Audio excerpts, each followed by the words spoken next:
Colonel Harlan Voss grabbed the report Emma had filed and tore it in half, right in front of her. Then he dropped the pieces on the floor at her feet and smiled. "I don't take tactical warnings from housewives," he said. "Get back to your husband's quarters before I have you escorted off this installation." 47 hours later, his men were bleeding in the dirt, and the entire northern perimeter was on fire. And the woman he'd humiliated in front of her husband's entire unit was the only thing standing between every soldier on that base and a body bag.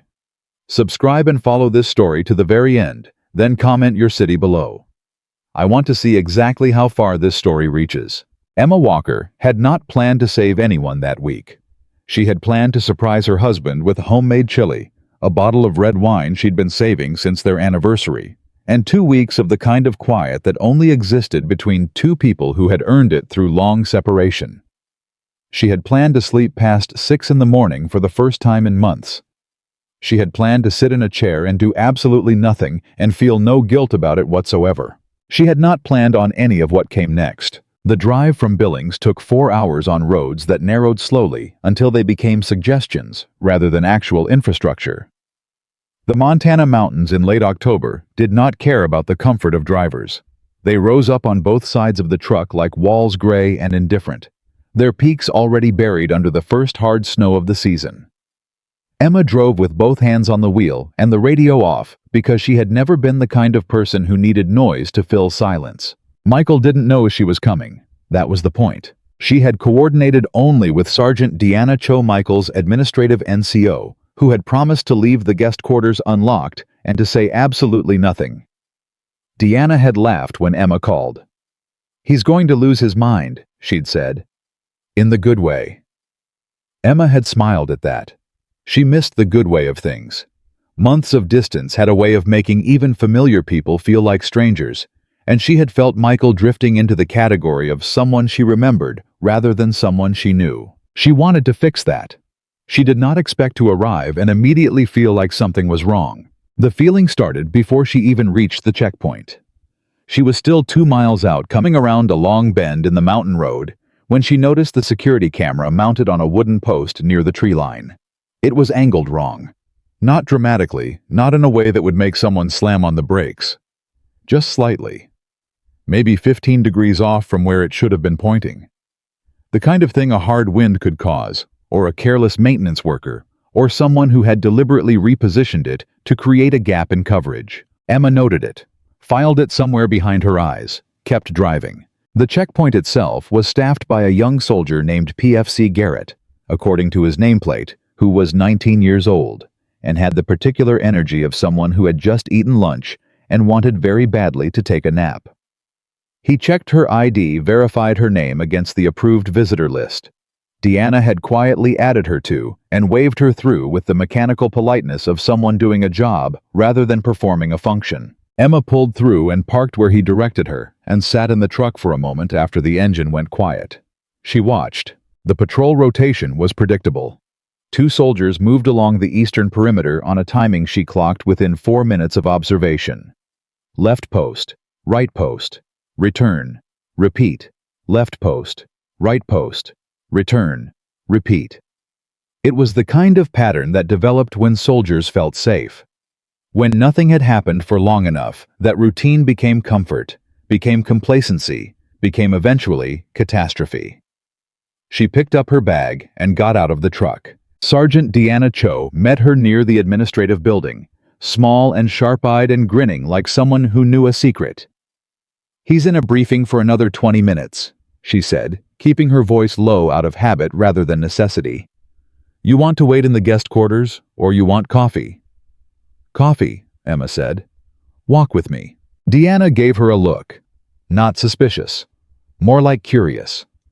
Emma had that effect on people when she started paying attention. There was a quality of focus to her that people noticed without being able to name it. "Sure," Deanna said. "I can give you the unofficial tour." They walked. Emma asked questions that sounded casual and were not. "How long has that antenna been down?" she said, gesturing toward the communication tower on the northern edge of the compound, where a secondary array sat dark and unresponsive. Deanna frowned. "About 10 days, I think." They've been waiting on a parts delivery. Weather delayed the shipment. Has anyone filed a formal report on the coverage gap? Colonel Voss said it wasn't necessary. Main systems still operational. He doesn't like what he calls unnecessary paperwork during active training cycles. She paused. Why? Emma smiled. The kind of smile that didn't quite reach her eyes. Just curious. They kept walking. Emma counted guard posts, noted which ones were manned and which were technically manned, meaning there was a soldier assigned to them who was currently on their phone, or talking to a friend, or staring at something other than the perimeter they were supposed to be watching. She counted. She calculated.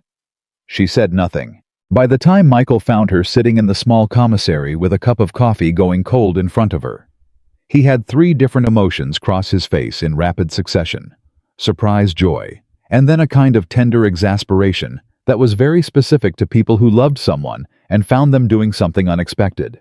Emma. He crossed the room in 4 strides and pulled her up out of the chair into a hug that said everything words couldn't. She held on longer than she meant to.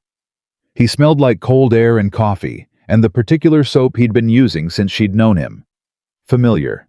Safe. She let herself have 10 seconds of that. Then she stepped back. I need to talk to you about something, she said. The expression on his face shifted. Not drastically. But she knew his face better than she knew most things, and she saw the moment his happiness became wariness. Okay, he said carefully. Not here, she said.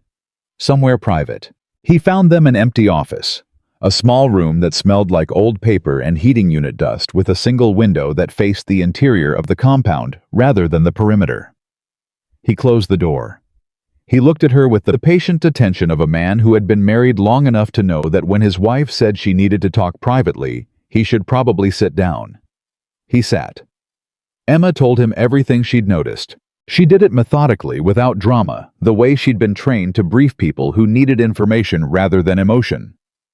The camera, the antenna, the patrol pattern, the response gaps, the blind spot on the northern perimeter where the ridge overlooked the base at an angle no interior camera could cover. The fact that the main gate checkpoint was being staffed by soldiers who had settled into a routine so deeply that they were no longer truly watching anything. She talked for 7 minutes without stopping. When she finished, Michael was quiet for a moment. He was not a man who dismissed things casually. He was careful and intelligent, and he took his responsibilities seriously. She knew all of this. She also knew that what she was asking him to accept was difficult in ways that went beyond the professional. Emma, he said finally, I know how it sounds. You've been on the base for 3 hours. 2 hours and 40 minutes.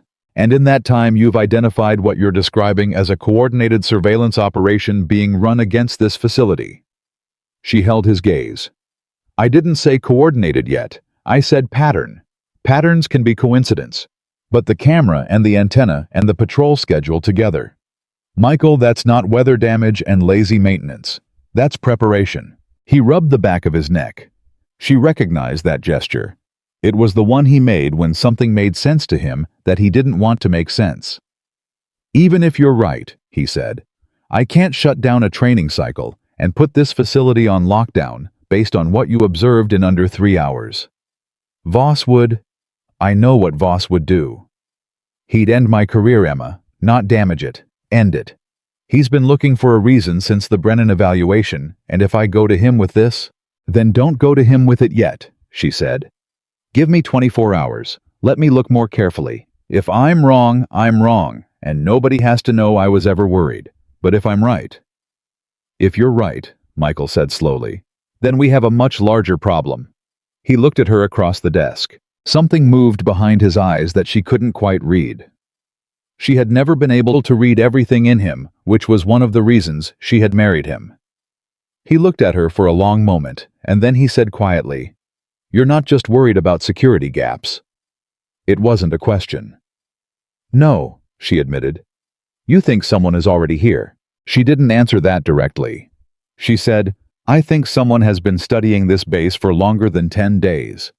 Long enough to know that the antenna would create a coverage problem. Long enough to know the patrol rotation. Long enough to know exactly where the blind spots are. She paused. Long enough to be ready. Michael stood up. He moved to the window and stood with his hands in his pockets, looking at the compound outside. A group of soldiers were moving equipment across the yard. Everything looked normal. Everything looked exactly as it should. That was the problem. "What do you need?" he said. "Access," she said. "Unofficial. Don't announce me to anyone. Don't change anything about your day. I'll move around as your wife visiting the base. Nobody will think twice about it." He turned to look at her. "And what exactly are you going to do as my wife visiting the base?" "Figure out what's coming," she said simply. He was quiet for 3 full seconds. Then he said, "Be careful." Not careful in the way people said it when they meant "don't hurt yourself." Careful the way professionals said it to each other when they understood what was at stake. She nodded. She picked up her coffee. She walked out. The next 8 hours were a masterclass in the art of being invisible. Emma Walker moved through that facility, the way water moves through a landscape, following the natural contours, finding the low places, never pushing against the current in a way that would make anything notice her. She was polite and warm, and slightly scattered in the way of civilian spouses on military bases, who were always a little overwhelmed and a little out of place, and never a threat to anything. She had a brief, pleasant conversation with a cook in the commissary about the best way to make beef stew at altitude. She spent 20 minutes in the small common room, watching 2 young soldiers play cards, and learned their names and their hometowns, and which one was sending money home to a younger sister in Georgia. She wandered near the northern perimeter with the specific aimlessness of someone who had gotten slightly lost and was pretending not to be embarrassed about it. She took everything in. The footpath that ran along the base of the ridge showed recent disturbance, not fresh footprints. Whoever had been there was careful enough to avoid leaving obvious traces. But compressed vegetation doesn't recover the same way twice, and she knew what untouched mountain scrub looked like versus scrub that had been walked through multiple times in recent days. She found 3 positions, 3 separate vantage points along the ridge, from which someone with a rifle and patience could observe the entire compound. Each one had the particular quality of places that had been sat in small depressions in the earth. Disturbed stone branches bent at angles that wind doesn't create. Someone had been there, more than once, more than one person. She did not react to this discovery. She kept her face neutral and her stride easy, and she turned around and walked back toward the compound as if she'd simply decided to get some air and was heading back inside. Inside, she found a corner of the library. The base had a small one, mostly paperbacks and outdated field manuals, and sat with a book open on her lap and thought hard and fast about everything she now knew. Colonel Harlan Voss found her there at 1700 hours, which was not a coincidence. She had expected him. Deanna had warned her in a quick sideways exchange near the water station that the colonel made a point of knowing about any civilian visitors on the base and preferred to conduct what he called informal introductions on his own schedule and his own terms. How was a large man with a face that had been designed by nature for the expression of authority, silver-haired, broad-shouldered, with the particular posture of someone who had spent decades ensuring that other people noticed them when they entered a room. He came through the library door and looked directly at her as though she were the only object in the room worth his attention. She stood. "Mrs. Walker," he said without preamble. "The captain's wife." "Colonel Voss," she said. "It's an honor."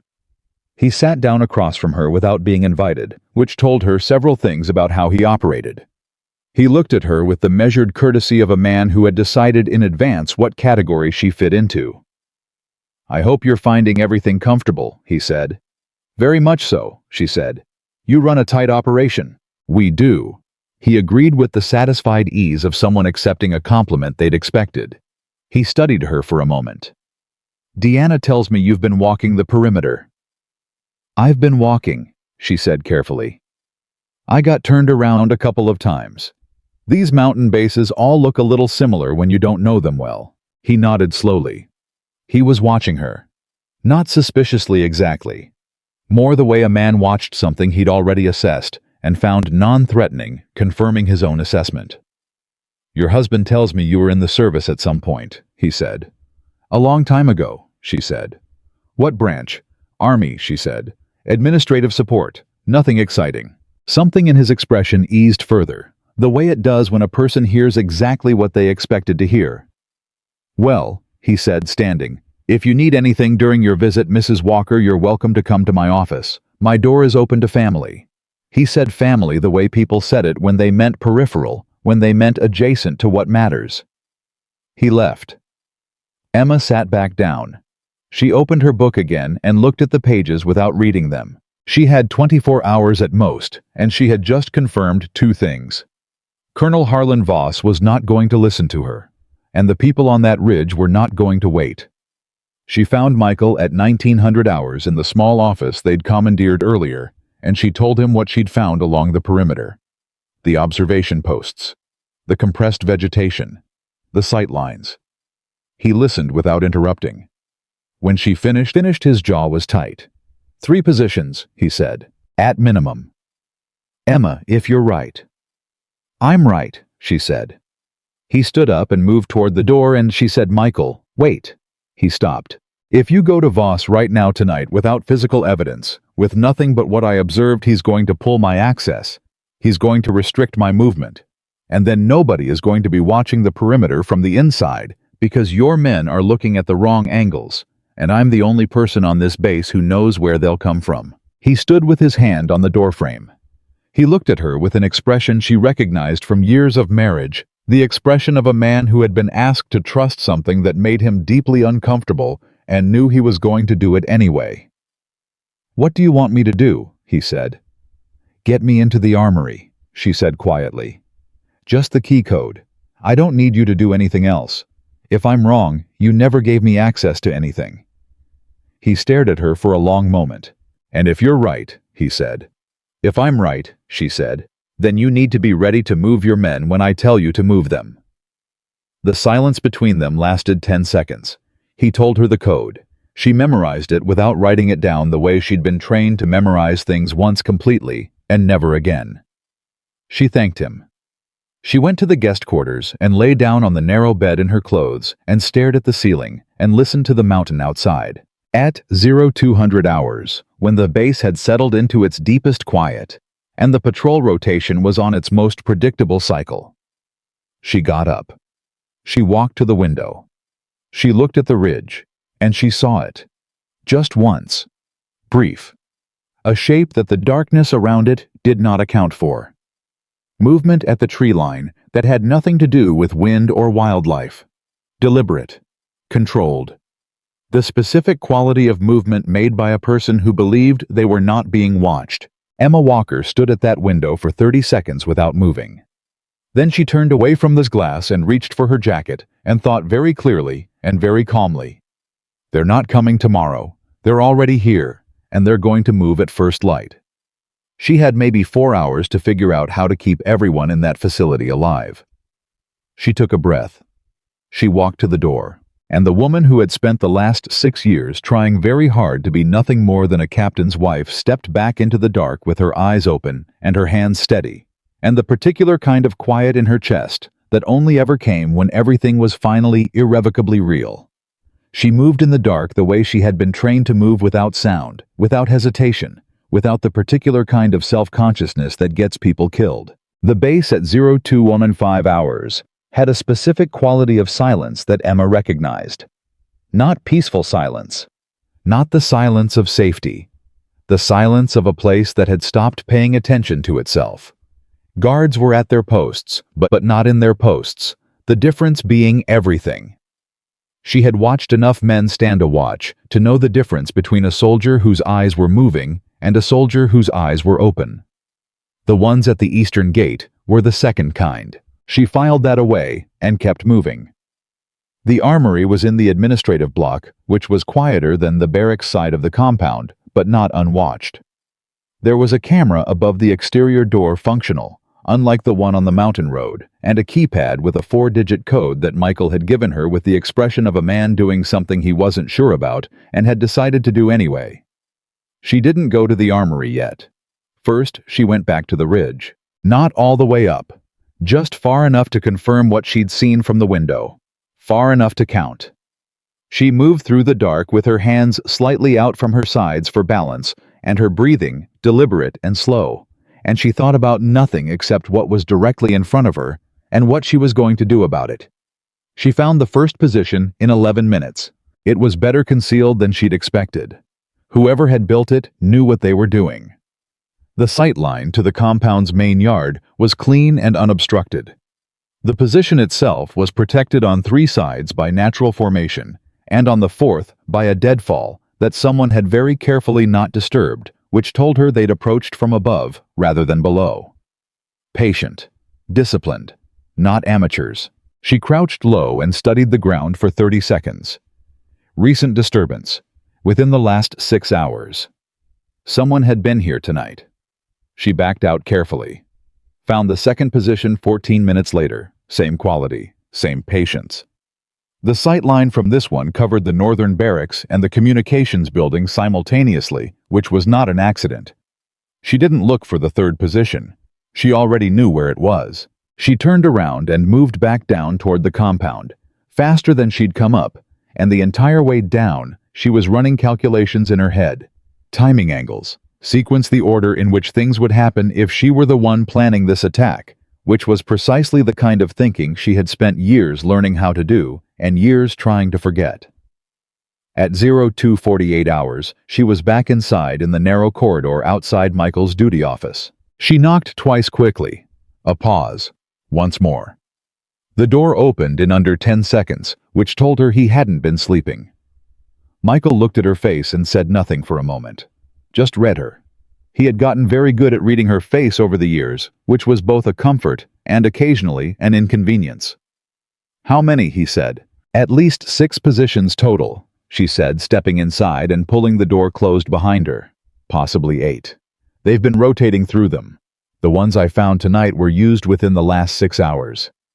Michael, these are not scouts. They're not running surveillance anymore. They've finished their preparation phase." He sat down on the edge of the desk. He had the look of a man absorbing something that confirmed a fear he'd been carrying alone. "First light," he said. "Or just before," she said. "They'll want the confusion of the transition period.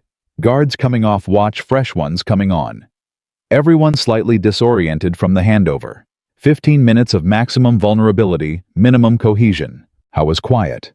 She could see him thinking through the institutional calculations that she didn't have to make. If he raised the alarm now, 02:48 hours, based on what his wife had observed on an unauthorized perimeter walk, Voss would be involved within minutes. Voss would take control. And Voss, who had torn her report in half and smiled while doing it, would make decisions based on what he believed rather than what was true. "I need to go to Voss," Michael said. "I know," she said. "He's going to—" "I know what he's going to do," she said. "Do it anyway. Get him up. Tell him exactly what I found. Don't filter it. Don't soften it. Don't apologize for the source. Give him the information and let him make the call." Michael looked at her. "And while I'm doing that—" She met his eyes. "I'm going to make sure that when the shooting starts, we're not all looking in the wrong direction." He stood up. He put both hands on her shoulders and held her gaze for 3 full seconds, the way he did when something mattered more than he could say out loud. Then he let go and reached for his jacket and walked out the door. Emma went to the armory. The code worked on the first try. She stepped inside and stood for a moment, letting her eyes adjust to the low emergency lighting, and then she moved through the space with the quiet efficiency of someone who had been in armories before and knew exactly what she was looking for and exactly what she was not going to take. She was not there to arm herself. Not yet. She was there to assess, to know what was available and where it was and how quickly it could be accessed by the right people at the right moment. The difference between winning a firefight and losing one was often not training or equipment, but seconds and seconds came from knowing where things were before you needed them. She counted the rifle racks, noted the ammunition storage, found the emergency communication kit that someone had filed in the wrong cabinet 3 feet from where the inventory said it should be. She moved it to the correct location because in an emergency, someone would go to where the inventory said it was and find nothing. And those 3 feet would cost them 30 seconds, and 30 seconds in a firefight was not nothing. She was back in the corridor at 0317 hours when she heard the voices. Raised voices. Coming from the direction of the command office. She walked toward them at a controlled pace and heard Colonel Harlan Voss before she saw him, which was typical of the man. "You're telling me," Voss was saying in the particular voice of someone who had been woken up and was furious about it, and was using their fury as a substitute for thinking that you pulled me out of bed at 3 in the morning because your wife went for a walk. Sir, she identified multiple observation posts along the northern ridge. Based on what compressed vegetation? Captain, do you understand how many deer there are in these mountains? Emma turned the corner and walked into the room. 3 officers looked at her. Voss looked at her last deliberately the way he'd done everything, making her wait, making her aware of her own irrelevance. "Mrs. Walker," he said. The politeness was a weapon. "You've had a busy night." "Colonel," she said. "With respect, you have approximately 3 hours before this facility comes under coordinated attack from the northern ridge. Possibly less." The silence in the room had a specific texture. One of the junior officers, a captain named Reeves, with the look of someone who had not yet learned to hide what he thought, shifted his weight and glanced between Emma and Voss with an expression of someone watching a car approach a cliff. Voss looked at her for a long moment.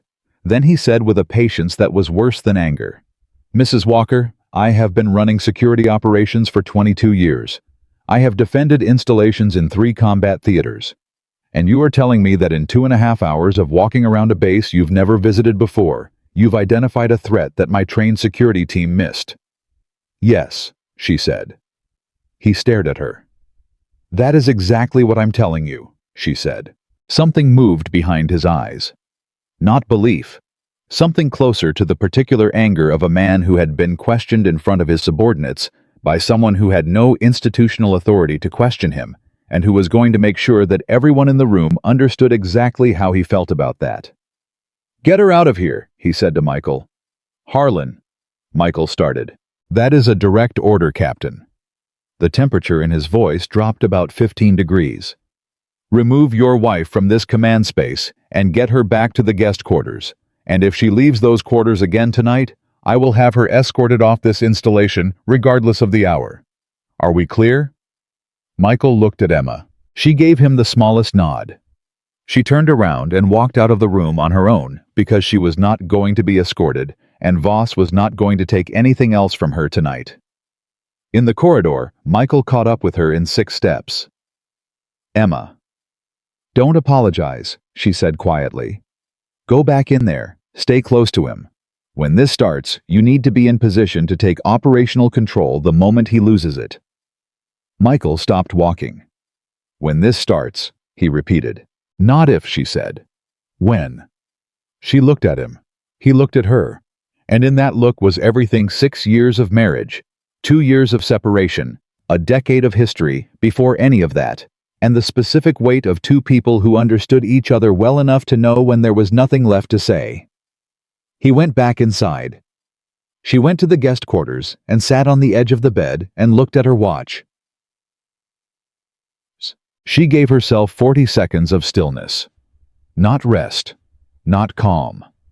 The particular stillness of a mind in high function, running through every variable, testing every assumption, finding the holes. Then she got up and started preparing. She had no radio. She had no official authority. She had no unit behind her and no command structure above her and no institutional backing of any kind. What she had was the knowledge of where they were going to come from, what sequence they would use, and exactly which positions on the ridge gave the clearest sight lines to which targets in the compound. She also had the armory code. At 04 and 12 hours, Emma walked back to the armory for the 2nd time. This time, she was not assessing. She had her hand on the keypad when she heard footsteps behind her. She turned. Sergeant Olivia Brooks was standing in the corridor, looking at her with the particular expression of a soldier who has decided to see something rather than look away from it. Brooks was 29 years old, with the kind of physical competence that came from actually training rather than talking about training, and eyes that missed very little. She had noticed Emma earlier in the day. Emma had clocked that, and she was here now at 04:12 in the morning, which meant she had been watching. "Ma'am," Brooks said. Not a greeting, an acknowledgement. loaded with about 6 different questions. Emma looked at her for a moment, made a decision. "How long have you been following me?" Emma said. Brooks didn't flinch. "Since you came back inside from the ridge." "And before that?" A pause. "Since about 2200. Emma studied her. "What made you start?" "You looked at the camera above the east gate," Brooks said. "Not at it, at the angle of it. Nobody looks at the angle of a camera unless they already know what a correctly angled camera looks like." She paused. "I've only seen 2 kinds of people do that: threat assessment professionals and the people they're assessing for." Emma said nothing for a moment. Then she said, "What's your background, Sergeant?" "EOD," Brooks said. 2 tours. Before that, OSU at Benning. I cross-trained in perimeter security before my second deployment." She met Emma's eyes directly. "I know what a prepared attack site looks like, ma'am. I've dismantled enough of them." The silence between them lasted 4 seconds. "The Colonel won't listen," Emma said. It wasn't a question. "The Colonel," Brooks said carefully, "has not been outside the wire in 9 years. Emma turned back to the keypad. "Then we don't have time to convince him," she said. "We have time to prepare." She entered the code. The door opened. She looked back at Brooks. "You can walk away right now. I won't say you were here." Brooks looked at the open armory door, looked at Emma. "What do you need?" she said. "Someone who knows this facility's defensive positions better than I do," Emma said. "And someone who can get a message to the right people without going through command channels. I know 3 soldiers in this facility who've been trying to get someone to look at the northern perimeter for a week," Brooks said quietly. "They filed informal reports. Voss buried them." Emma stopped. "How many reports?" 3, all within the last 12 days. Brooks's jaw tightened. "One from PFC Garcia, who noticed the same patrol pattern issue you did. One from Corporal Tran, who found what looked like a temporary bivouac site up near the ridge. And one from me." She paused. "He called mine nervous energy." Something moved through Emma that was cold and specific and very controlled. "Get Garcia and Tran," she said. Quietly. "Now." Brooks moved. Emma went inside and pulled 4 rifles from the rack and laid them on the table with the calm efficiency of muscle memory that doesn't require thought. She checked each one. Mechanisms smooth. Magazines loaded. She had just finished the 4th when Brooks came back with 2 soldiers who looked like they'd been awake anyway. Garcia small and quick-eyed, 23 years old, with the particular alertness of someone who had been right about something and ignored. And Tran taller, quieter, with the focused expression of a man running his own calculations. Emma looked at them both. "Sergeant Brooks tells me you've been watching the northern perimeter," she said. Garcia nodded immediately. "Yes, ma'am. Something's been moving up there for at least 10 days. I wrote it up. Colonel said." "I know what the Colonel said," Emma said. "I need to know what you saw." Garcia described it in precise, rapid sentences. The movement patterns, the timing, the specific locations. Tran added detail about the bivouac site. The direction of approach, he'd estimated the equipment signs he'd identified in the disturbed ground. Emma listened and filed everything, and when they finished, she looked at her watch. Less than 2 hours to first light. "Here's what's going to happen," she said, and her voice had a quality in it that made all 3 of them straighten slightly, without being aware they were doing it. "They will come from the north, but the first movement will be a distraction, east perimeter, something loud and visible, designed to pull your response teams away from the ridge. The actual assault will come from above, while your people are looking sideways." She paused. "We're not going to let that happen." Brooks said, "What do you want us to do?" "Nothing that puts you outside your chain of command," Emma said carefully. "I want Garcia on the east perimeter in a position where he can watch both the gate and the interior response. When the distraction happens, his job is to not move and to radio Sergeant Brooks. That's it. Just watch and report." She looked at Garcia. "Can you do that?" "Yes, ma'am." "Tran, I need you to quietly, without drawing attention, position yourself near the communications building. If the main system goes down, there's an emergency kit in the armory that I've moved to the correct location. You need to know where it is before anything happens." Tran nodded once. Understood. She looked at Brooks. And I need you with me. Brooks picked up one of the rifles from the table without being told. Emma picked up the other. She looked at the weapon in her hands. The weight of it was familiar in the way that things learned young are always familiar, not comfortable exactly, but known. The way a language you stopped speaking still lives somewhere underneath the one you use every day. She hadn't held a rifle in 6 years. She hadn't missed it. But there are things you carry, even when you put them down, and she felt the particular settling of a person who has stopped pretending they don't know how to do something they know how to do. One more thing, she said. When this starts, and when it becomes impossible to deny what's happening, Captain Walker needs to be ready to assume operational command. Not request it. Assume it. Voss is going to freeze or make the wrong call, and Michael needs to move the moment that happens. Can you get word to his duty sergeant? Already done, Brooks said. Emma looked at her. I sent a message through Deanna Cho 20 minutes ago, Brooks said. Before I came to find you, I wasn't sure what you were planning, but I knew it was going to require someone in the command loop to be ready. Emma was quiet for a moment. Then she said, How long have you known something was coming? Brooks looked at her steadily. Since Tran's report got buried, she said. 8 days ago. I've been waiting for someone with enough credibility to make the call. She paused. Apparently that's you. I don't have credibility, Emma said.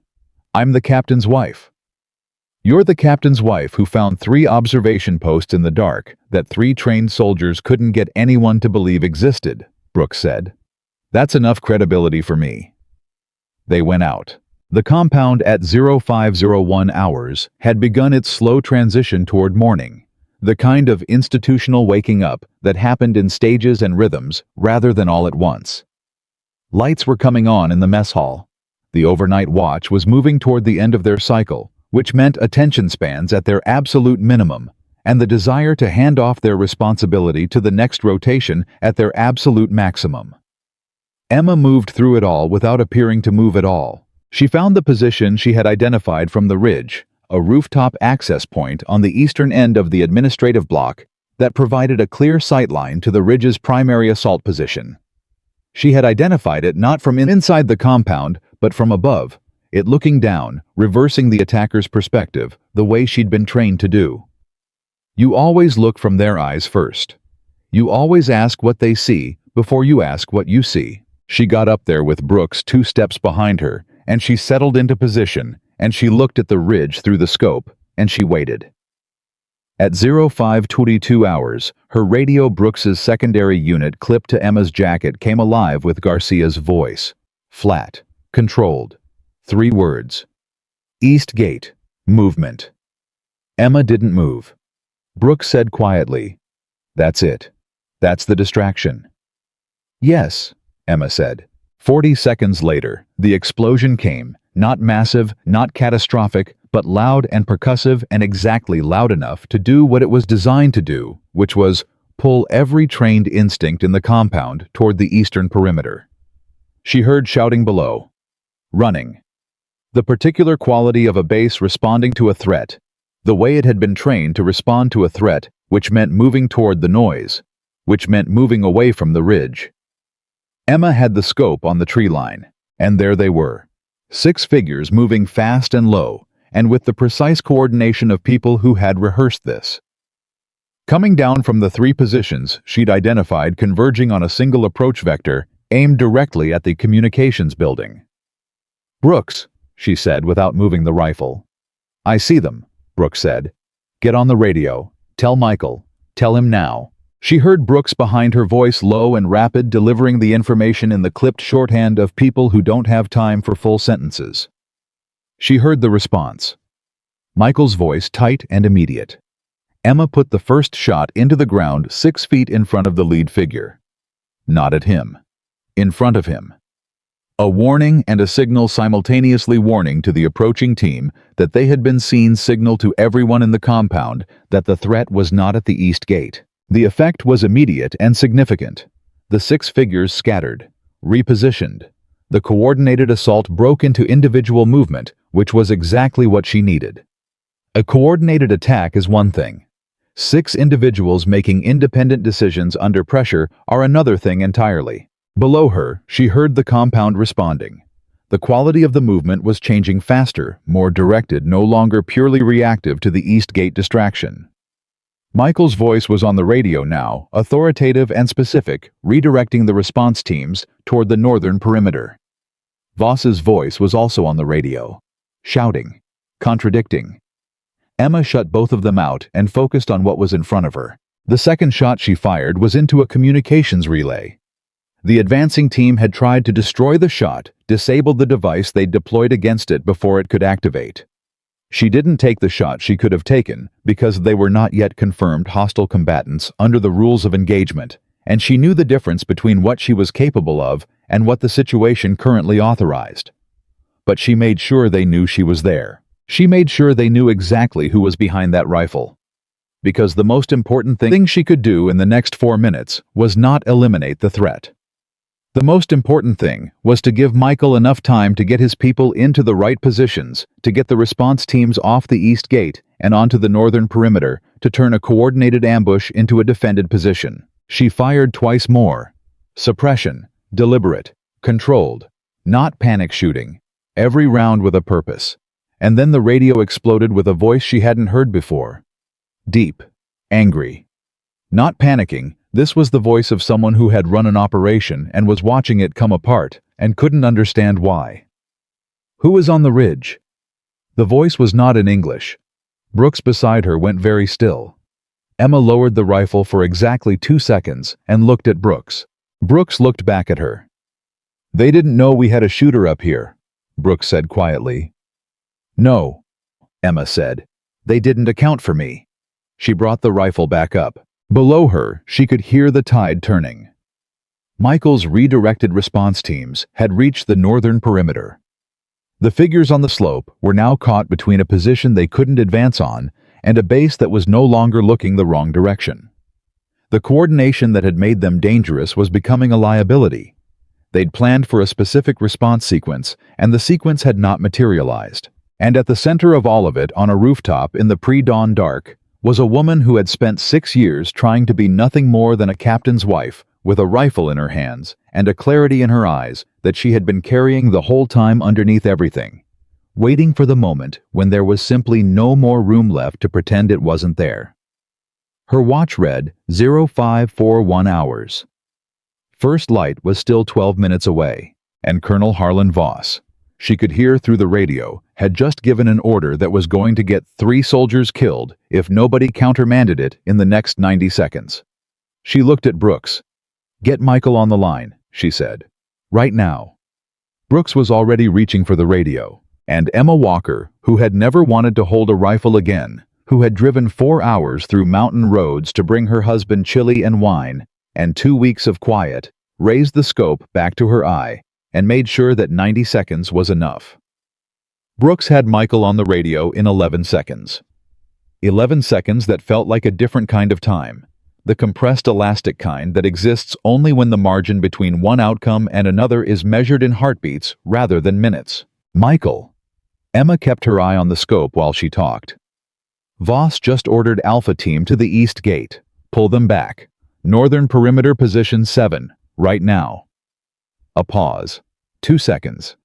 She could hear the calculation happening in real time, the weight of a direct order from a superior officer against the weight of everything he knew about what was actually happening. Emma, if I countermand, 3 soldiers, she said. If Alpha Team goes to the East Gate, they walk into a secondary position, the assault team left behind. I can see it from up here. 3 soldiers, Michael. You have about 60 seconds. The radio crackled. Then Michael's voice came through, no longer talking to her. Talking to his men. Direct. Certain. The voice of someone who had made his decision and was done deliberating. Alpha Team hold position. Do not proceed to East Gate. Redirect to Northern Perimeter Position 7. This is a direct order from Captain Walker. Move now. Voss's voice exploded onto the channel immediately. Who countermanded my order, Walker? Walker, you stand down right now. Emma stopped listening to Voss. She tracked the lead figure on the slope, who had recovered from the scatter and was pushing forward again with the specific determination of someone operating on a timeline they couldn't abandon. The assault team had a window, and they knew it was closing, and the lead figure was trying to force it back open through sheer forward momentum. Emma put a round into the rock face 18 inches to his left. He stopped. She watched him through the scope, a man in full tactical gear, going completely still on a mountain slope at 0543 in the morning, recalculating. She could not see his face, but she could read his body with the fluency of someone who had spent years learning that bodies tell the truth even when people don't. He was reassessing. He was asking himself the question that she needed him to be asking. How many shooters are up here, and where are they? As long as he was asking that question, he wasn't moving. "Brooks," she said quietly. "Here. Fire 2 rounds northwest of my last position, different angle. Make him think there are 2 of us in separate locations." Brooks didn't ask why. She fired. The lead figure on the slope dropped flat. Emma heard below and behind her the sound of Alpha Team moving at a run toward the northern perimeter. She heard Voss still on the radio, his voice cycling through fury and disbelief, and the particular sound of a man watching his authority dissolve in real time and not understanding how it was happening. At 0546 hours, Alpha Team reached Position 7. At 0547 hours, they found the secondary position, exactly where Emma had said it would be. 2 assault team members, who had held back from the main approach concealed, and waiting for the East Gate response to walk right into them. Garcia's voice came over the radio, flat and controlled and 23 years old. "Secondary position confirmed. 2 hostiles. Position 7. Ma'am, you were right." Emma said nothing. She was already moving her scope back to the primary slope. The lead figure had not moved, but the 2 flanking figures had. They had separated, pushing left and right along the slope, trying to open a wider angle on the compound. Standard response to a pinned advance: spread the pressure, find a gap. She had maybe 45 seconds before one of them found a position she couldn't cover from her current location. "We need to move," she told Brooks. They moved.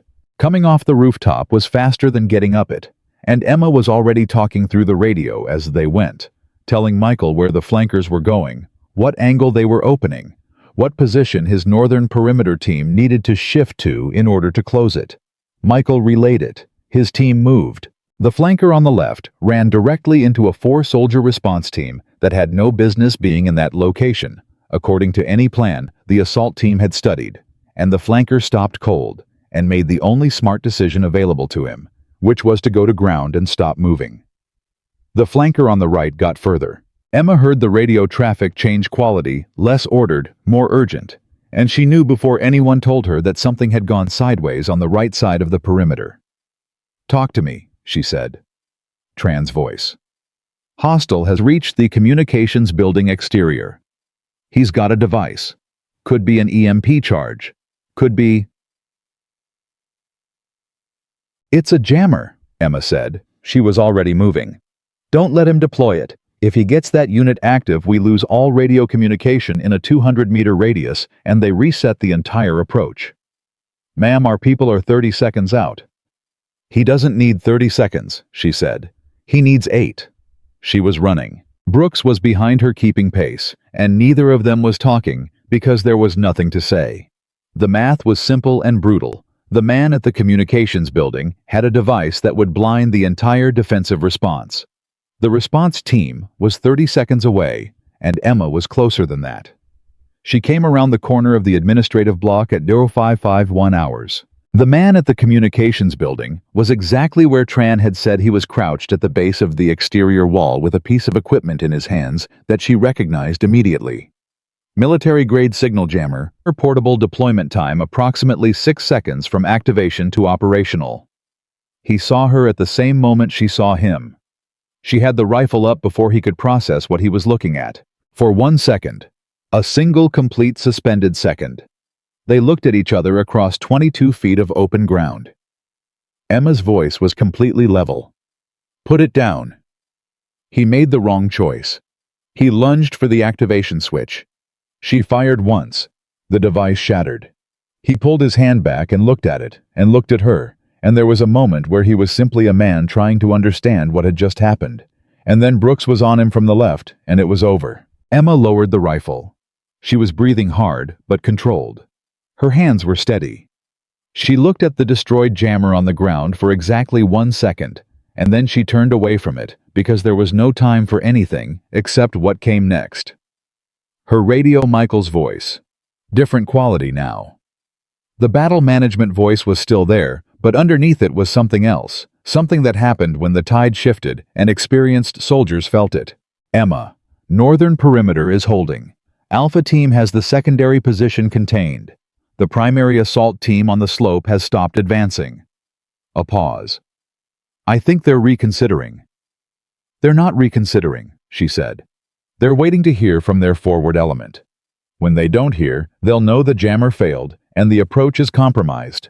She paused. They have a fallback plan. How do you know that? Because they're not amateurs, she said. And because this entire operation was too well planned to not have an exit contingency. When they pull back, don't pursue. Let them go and focus on locking down the perimeter. The radio was quiet for 2 seconds. Then Voss's voice came on. It was different from before. Still angry, the anger was structural. In the man load-bearing, he would have collapsed without it. But underneath the anger was something she hadn't heard from him yet. Something quieter and more complicated. Walker, he said. And for a moment she thought he meant Michael, but then he said, Emma Walker, what is your current position? She told him. A pause that lasted long enough to mean something. Hold there, he said, not an order, something closer to a request. I'm coming to you. Brooks looked at Emma. Emma looked at nothing in particular and waited. Voss arrived at 0558 hours, with 2 of his officers behind him. He looked at the destroyed jammer on the ground. He looked at the man Brooks had secured. He looked at Emma, who was standing with the rifle at her side, and the particular stillness of someone who had finished the most urgent part of what they had to do and had not yet decided what came after. He didn't say anything immediately. That was the most significant thing about him in that moment, the silence. Harlan Voss was not a silent man. He filled space with himself reflexively, the way some people filled space with noise. The silence meant something was happening inside him that he hadn't made room for. Finally he said, the secondary position at 7.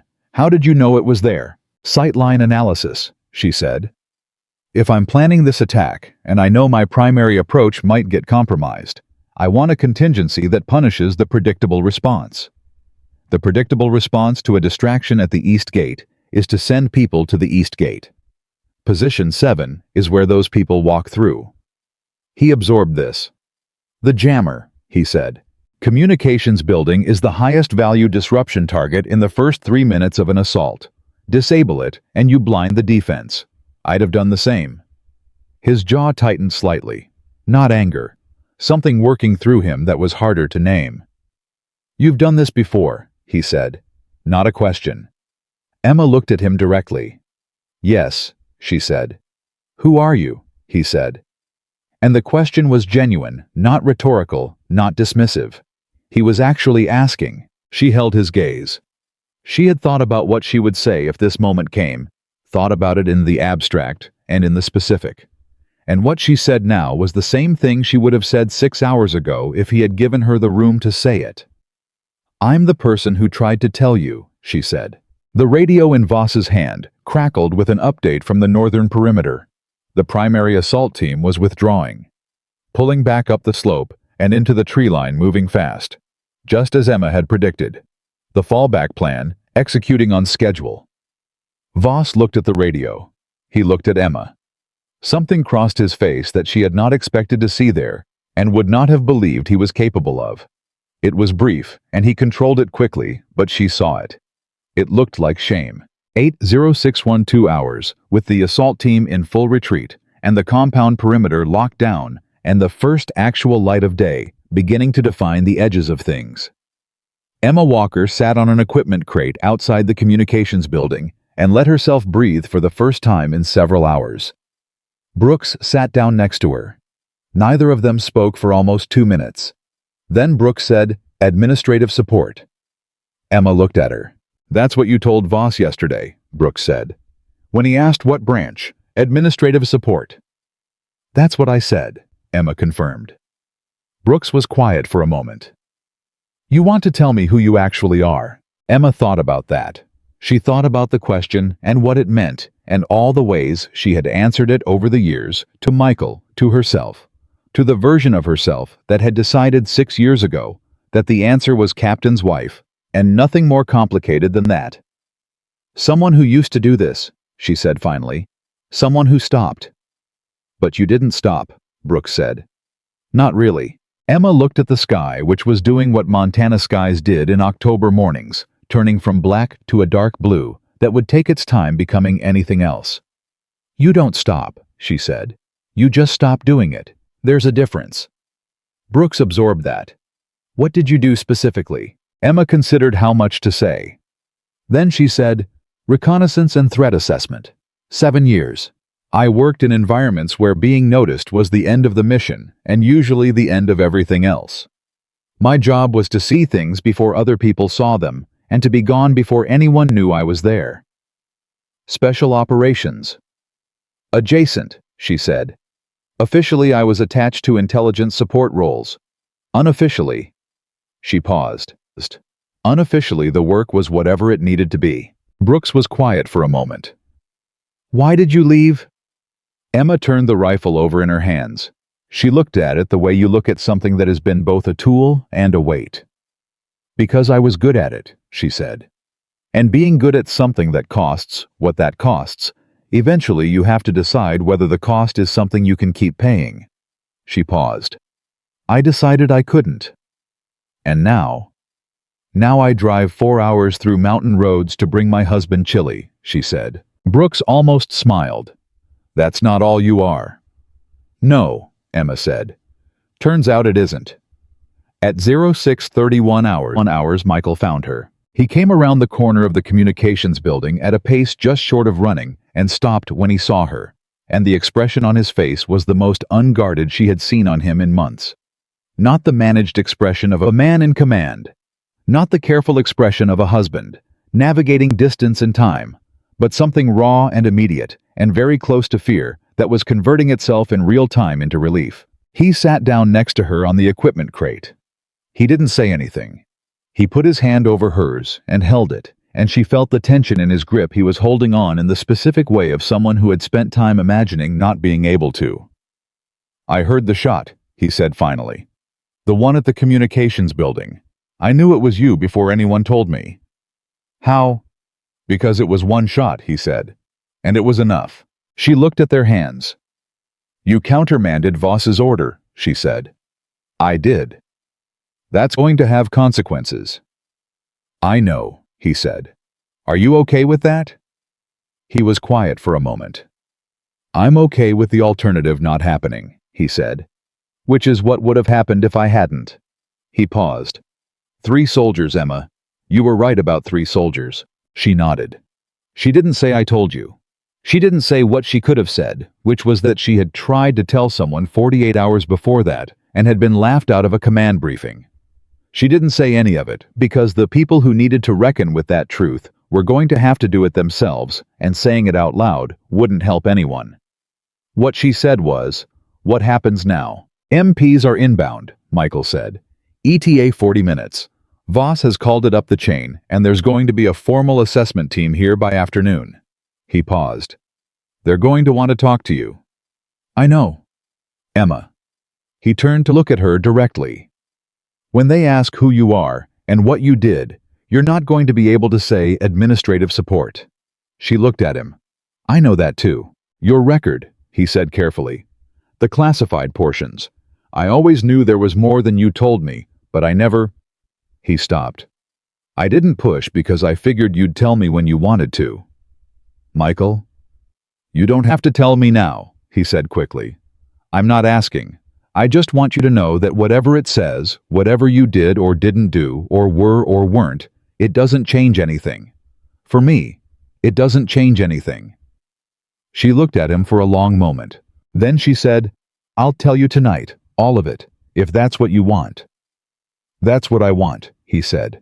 They sat together on the equipment crate while the light came up around them, and the base moved through the specific organized chaos of an installation that had survived something and was now processing what that meant.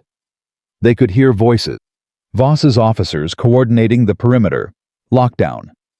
Brooks directing the documentation of the secondary position, Garcia and Tran, somewhere on the northern slope, marking the observation posts for the assessment team. And underneath all of it, the particular quality of a place that had been lucky and knew it. At 06:54 hours, Colonel Harlan Voss walked back to Emma Walker for the second time that morning. He came alone. No officers behind him. No institutional weight he was using as a buffer. Just the man himself, which was both more and less than he'd seemed with all the architecture of his rank around him. He stopped in front of her. Michael started to stand, and Voss shook his head slightly. Not dismissive, just indicating that this was not that kind of conversation. He looked at Emma.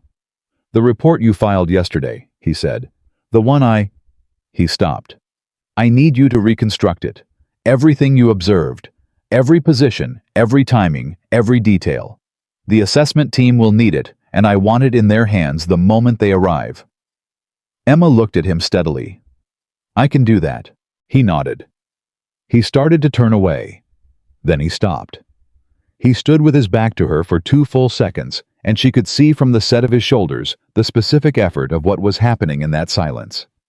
She had seen it before in men like him, the particular internal architecture of someone doing something their nature made difficult. He turned back. "I have been doing this for 22 years, he said. The authority was still in his voice, but it was different now, not a weapon, but a fact stated plainly. "In 22 years I have made very few mistakes that cost lives." He paused. "Last night would have been one of them." Emma said nothing. "I owe you an apology," he said. "Not professionally, personally. The way I spoke to you, in front of your husband's unit." He met her eyes. That was wrong. The silence that followed had weight. Emma held his gaze. She thought about the report torn in half. The pieces on the floor, his officers laughing. The specific practiced contempt of a man who had never had to question his own judgment because nobody in his world had been in a position to make him. She thought about all of that. Then she said, accepted. Not because he deserved easy absolution. Because she was not the kind of person who carried things she didn't have to carry. And because the look on his face told her that Harlan Voss was going to be carrying what he'd done for considerably longer than this conversation. He nodded once. He walked away. Michael watched him go. He looked at Emma. "That's the first time I've ever heard that man apologize to anyone," he said. "People are surprising," Emma said. At 07:08 hours, Brooks came back with 3 cups of coffee and the information that the assessment team's ETA had been moved up. They were now expected by 1,000 hours, which gave the base less than 3 hours to document everything, secure the secondary position, and prepare the primary briefing materials. Emma took the coffee. She stood up. She looked at the rifle she'd been holding for the last hour and a half and set it carefully on the equipment crate. "I'll need a workspace," she said to Brooks. "Somewhere I can write the reconstruction without interruption. And I need Tran and Garcia both available. Their reports from the last 12 days need to be pulled from wherever Voss buried them and included in the assessment package." "Already on it," Brooks said. "The device from the communications building needs to be preserved exactly where it is until the assessment team photographs it." "Done. And the 3 observation positions on the ridge need GPS coordinates logged before anyone disturbs them. I can give you the exact locations. I'll send Garcia up with a unit." Emma nodded. She started moving toward the administrative block. Then she stopped. She turned around. She looked at Brooks and Tran and Garcia, who were standing in a loose triangle around the equipment crate with their coffee cups and their morning exhaustion, and the particular expression of people who had done something significant and were still catching up to what it meant. She looked at them for a moment. "You 3 filed reports that nobody listened to," she said. "You saw something real, and you did the right thing, and the system ignored you." She paused. "That's going to be in the assessment package too. Your names on those reports, what you documented, and the fact that the reports were suppressed rather than acted on. The assessment team needs to understand what happened here in the full context of how it was allowed to happen. Garcia looked at her.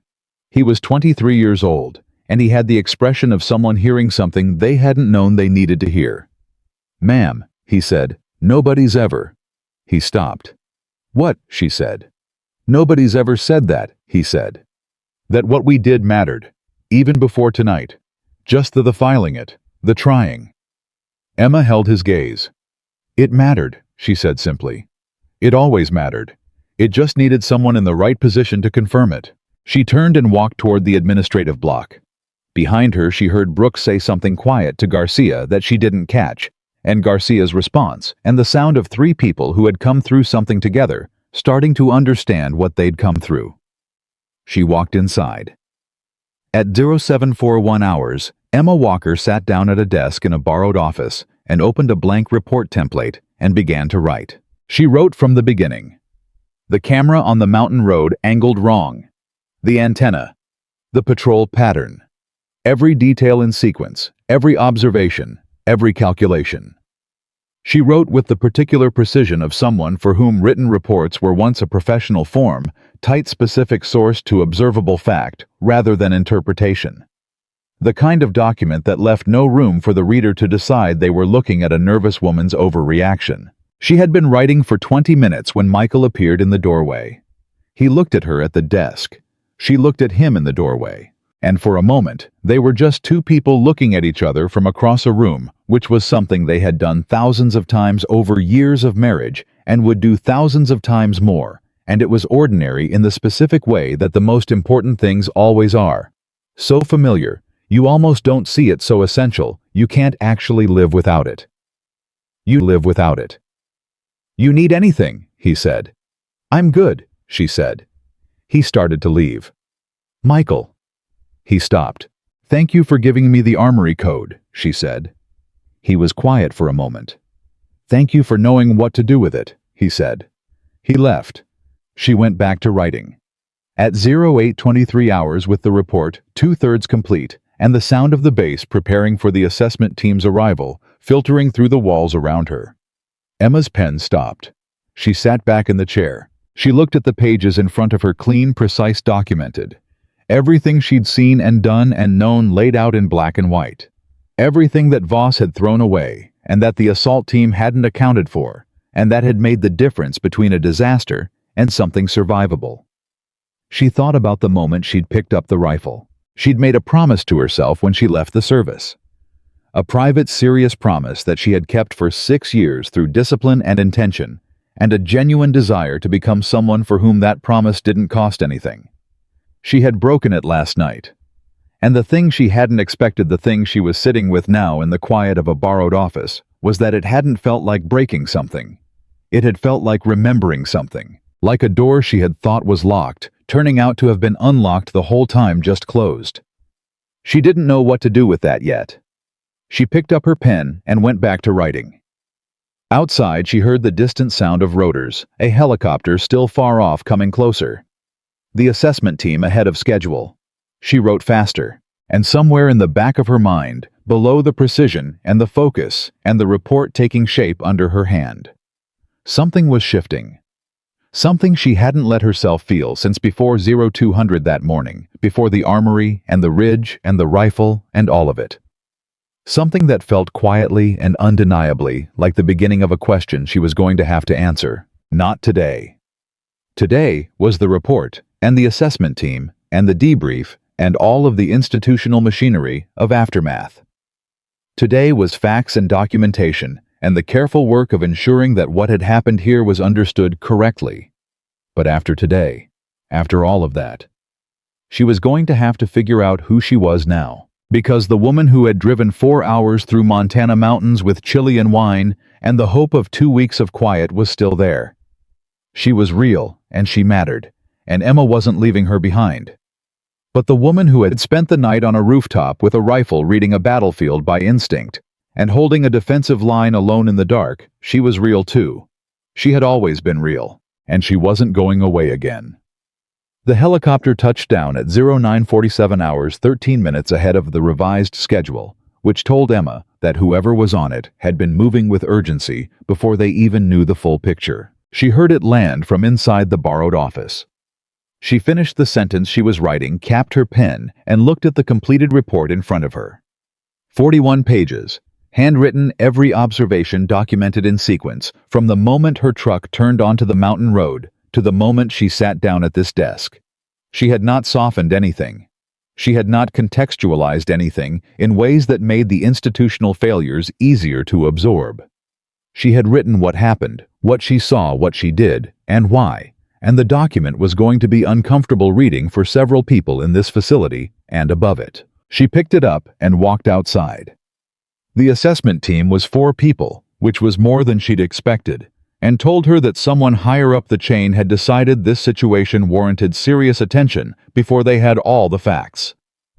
3 men and 1 woman, all in civilian clothes that fit the way clothes fit on people who had spent years in uniform, slightly too deliberate, slightly too controlled.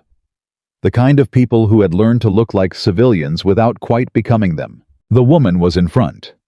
She was 50-something with silver hair cut short and the particular quality of stillness that Emma recognized because she had cultivated the same quality in herself for years. The stillness of someone who was always gathering information, even when, especially when they appeared to be doing nothing at all. She saw Emma before Emma reached her. She saw the report in Emma's hand, and something moved across her face that was too fast and too controlled to read fully, but Emma caught the edge of it. Recognition. Not personal recognition. Professional recognition. The look of someone who had just confirmed a hypothesis. "Mrs. Walker," the woman said. "Yes," Emma said. "I'm Director Calloway. We spoke by phone 3 years ago. You won't remember, it was a brief call and I was using a different name at the time." Emma went very still. 3 years ago. A phone call she'd received on a Tuesday afternoon in their apartment in Virginia from a woman who identified herself as a consultant conducting a routine follow-up on former assets. The call had lasted 4 minutes. Emma had answered 7 questions and hung up and never heard from the contact again. She looked at Director Calloway. "I remember the call," she said.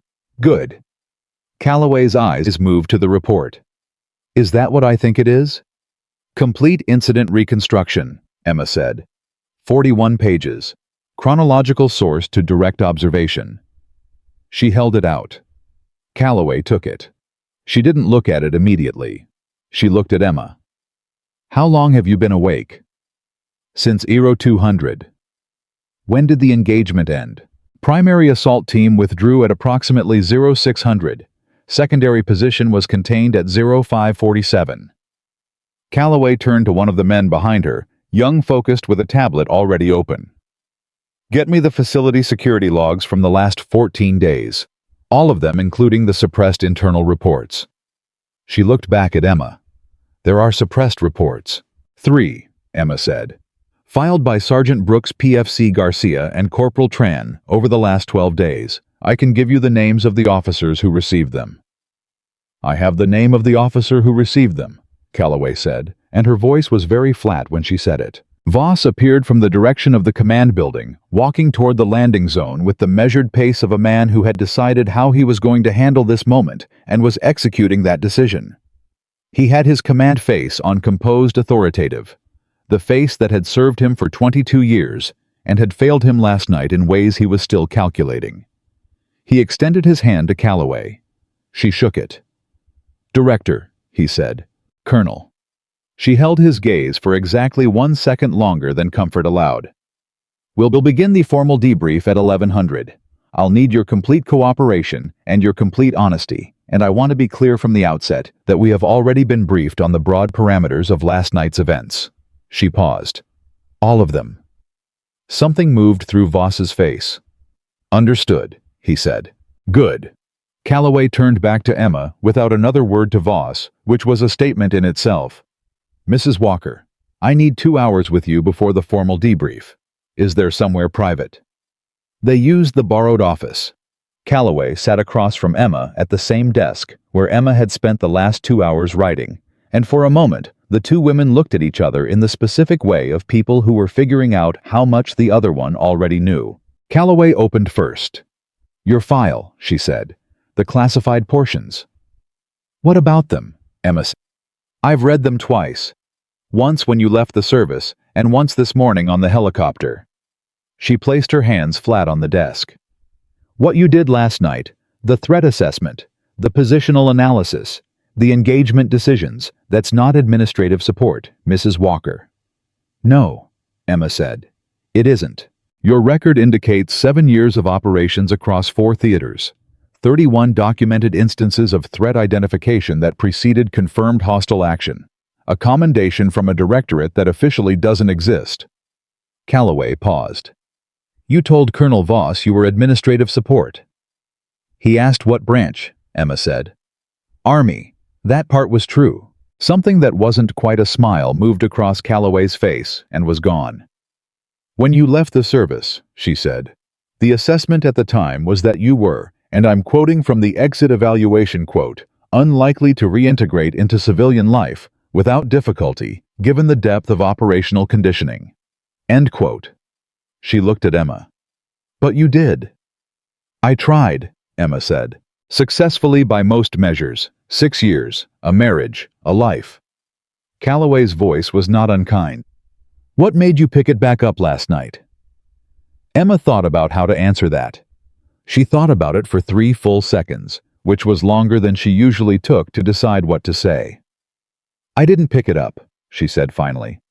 I never actually put it down. I just stopped doing it. She paused. Last night the situation didn't leave room for the distinction. Calloway absorbed this. The soldiers you worked with, Brooks, Garcia, Tran. How did you assess them? Brooks is exceptional, Emma said immediately.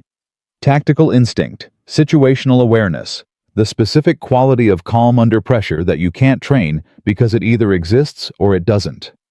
She should be in a different role than she's currently in. She paused. All 3 of them filed accurate reports that were dismissed by their chain of command. They did their jobs correctly. The system failed them. Calloway nodded slowly. She looked at the report in her hands. She had been holding it since Emma gave it to her and had not yet opened it, which meant she was either very confident in what it contained or she had her own sources for everything in it and was saving the reading for later.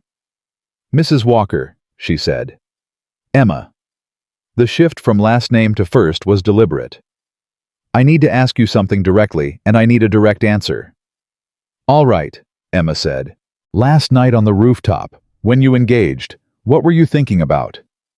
Emma was quiet for a moment. The 3 soldiers at position 7, she said, and the jammer, and the angles. She paused. Nothing else. Not your husband. Not in those specific moments, no. Not your own safety. No. Calloway looked at her steadily. That's what the exit evaluation said you'd say, she said. That operational focus in active engagement would override all personal considerations. They listed it as a risk factor. She paused.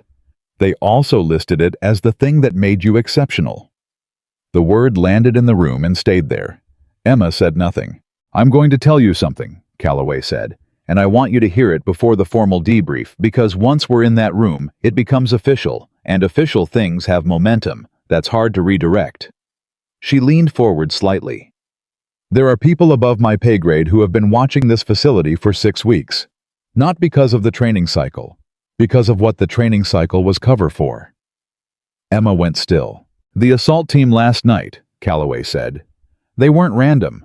They had specific targets and specific objectives and a timeline that connected to something larger than one mountain base in Montana. She paused. And they had inside information. The word inside landed differently than anything else Calloway had said. How specific? Emma said. Specific enough that someone with access to this facility's operational schedule provided it, Calloway said. Patrol rotations, antenna maintenance windows, the exact timing of the security gaps your husband's unit had reported as technical issues. The suppressed reports, Emma said. Suppressed reports create documented gaps, Calloway said. Documented gaps in the hands of the wrong person become a blueprint. Emma held her gaze. You're telling me the 3 reports that Voss buried weren't just ignored, they were used. We're still establishing the chain. Calloway said carefully. But yes, that's the direction the evidence is pointing. The silence in the room was a different quality now. Emma sat with it. She ran the implications through the part of her mind that had spent 7 years thinking about exactly this kind of thing. The intersection of institutional failure and deliberate exploitation. The way that what looked like negligence could be indistinguishable from collaboration until you looked at the specific details and the specific timing. Voss, she said. We don't know yet, Calloway said. Which is why I need you to tell me everything you observed about Colonel Voss. Not his command decisions. Him. His behavior, his reactions, the timing of things he said or didn't say. Emma thought. She thought about Voss throwing the report away without reading it. About his officers laughing. About the way he'd come to find her in the library at precisely the right moment to assess what she knew. About his order to redirect Alpha Team to the East Gate, an order that would have sent 3 soldiers into a secondary ambush position that he had been briefed didn't exist. She thought about his apology. He apologized to me this morning, she said. Calloway waited. It was genuine, Emma said. I've been in rooms with people who apologize for operational reasons and people who apologize because something real happened inside them. This was the second kind. She paused. Which could mean he didn't know. Or it could mean he's very good. What's your instinct? Emma was quiet for 4 seconds. He's arrogant, and he's been unchallenged for too long, and he made decisions last night that were wrong, she said slowly. But when the assault started, his first instinct was to redirect response teams. Not to himself, to the compound, to his people. She paused. People who are actively complicit in an attack on their own installation don't usually have that reflex. Usually, Calloway said. Usually. Emma agreed. Calloway opened the report. She read the first 3 pages without speaking. Emma watched her eyes move and could tell from the quality of her focus that she was reading with the same kind of attention Emma had used to write it, not for general comprehension, but for specific detail, for the things that were said and the things that were not said and the gap between them. Calloway looked up. The camera on the mountain road, she said. You noticed it 2 miles before the checkpoint. 15 degrees off alignment, Emma said. Consistent with deliberate repositioning rather than weather or maintenance damage. You've written here that it was repositioned to create a specific coverage gap. She tapped the page. This gap would have allowed approach from the northwest without triggering the perimeter alert system. Yes. The assault team came from the north. And slightly northwest on the primary approach, Emma said. They used the gap. Calloway looked at this page. This camera was repositioned 8 days ago according to the maintenance log, she said. 8 days ago, the last of the 3 suppressed reports had already been filed. She looked up. Someone knew those reports were going to be buried. They repositioned the camera after confirming the gap would stay documented but unaddressed. The weight of that settled over both of them. That's not opportunism, Emma said quietly. No, Calloway said. It isn't. At 1:47. Michael knocked on the office door and came inside at Emma's acknowledgement.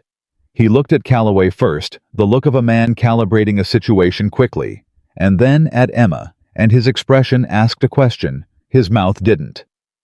Captain Walker, Calloway said. Sit down. You're part of this conversation. He sat.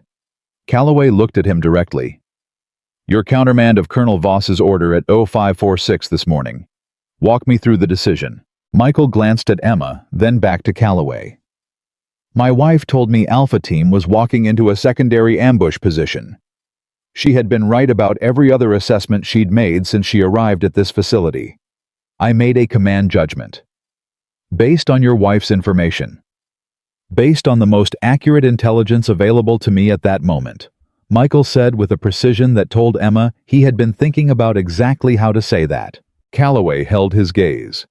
Your record indicates you've been passed over for promotion once, she said. The Brennan evaluation, 6 months ago. Yes, Michael said. Colonel Voss submitted that evaluation. Yes, Michael said again. His voice was completely steady. Do you believe the evaluation was accurate? Michael was quiet for a moment.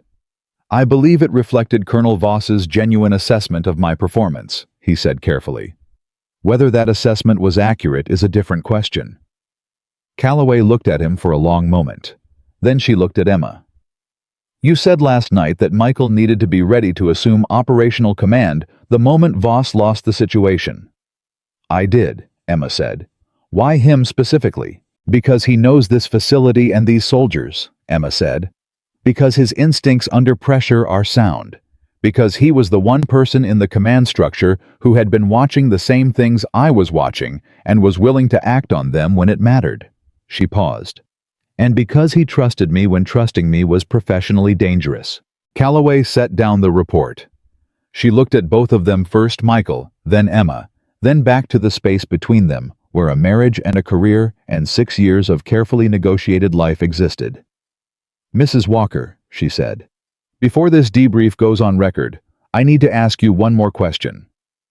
Ask it, Emma said. When you agreed to let me look into your file 6 weeks ago, the updated security assessment that was run on all personnel and civilian affiliates connected to this facility, you signed a disclosure waiver. Do you remember what that waiver authorized? Emma looked at her. Something was shifting in the room, and she could feel it the way she felt things with her whole body, the animal awareness of change before it became visible. It authorized a review of my classified service record, she said slowly. And ancillary authorizations connected to that record, Calloway said, including the standing offer of reinstatement that was attached to your exit papers. Emma went very still. Michael looked at her.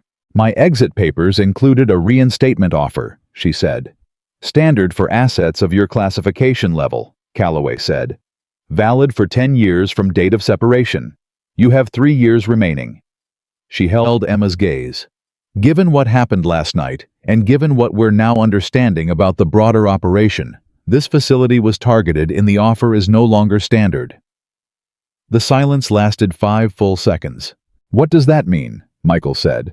His voice was very controlled. It means, Calloway said, still looking at Emma, that certain people would like to make Mrs. Walker a different kind of offer. She paused.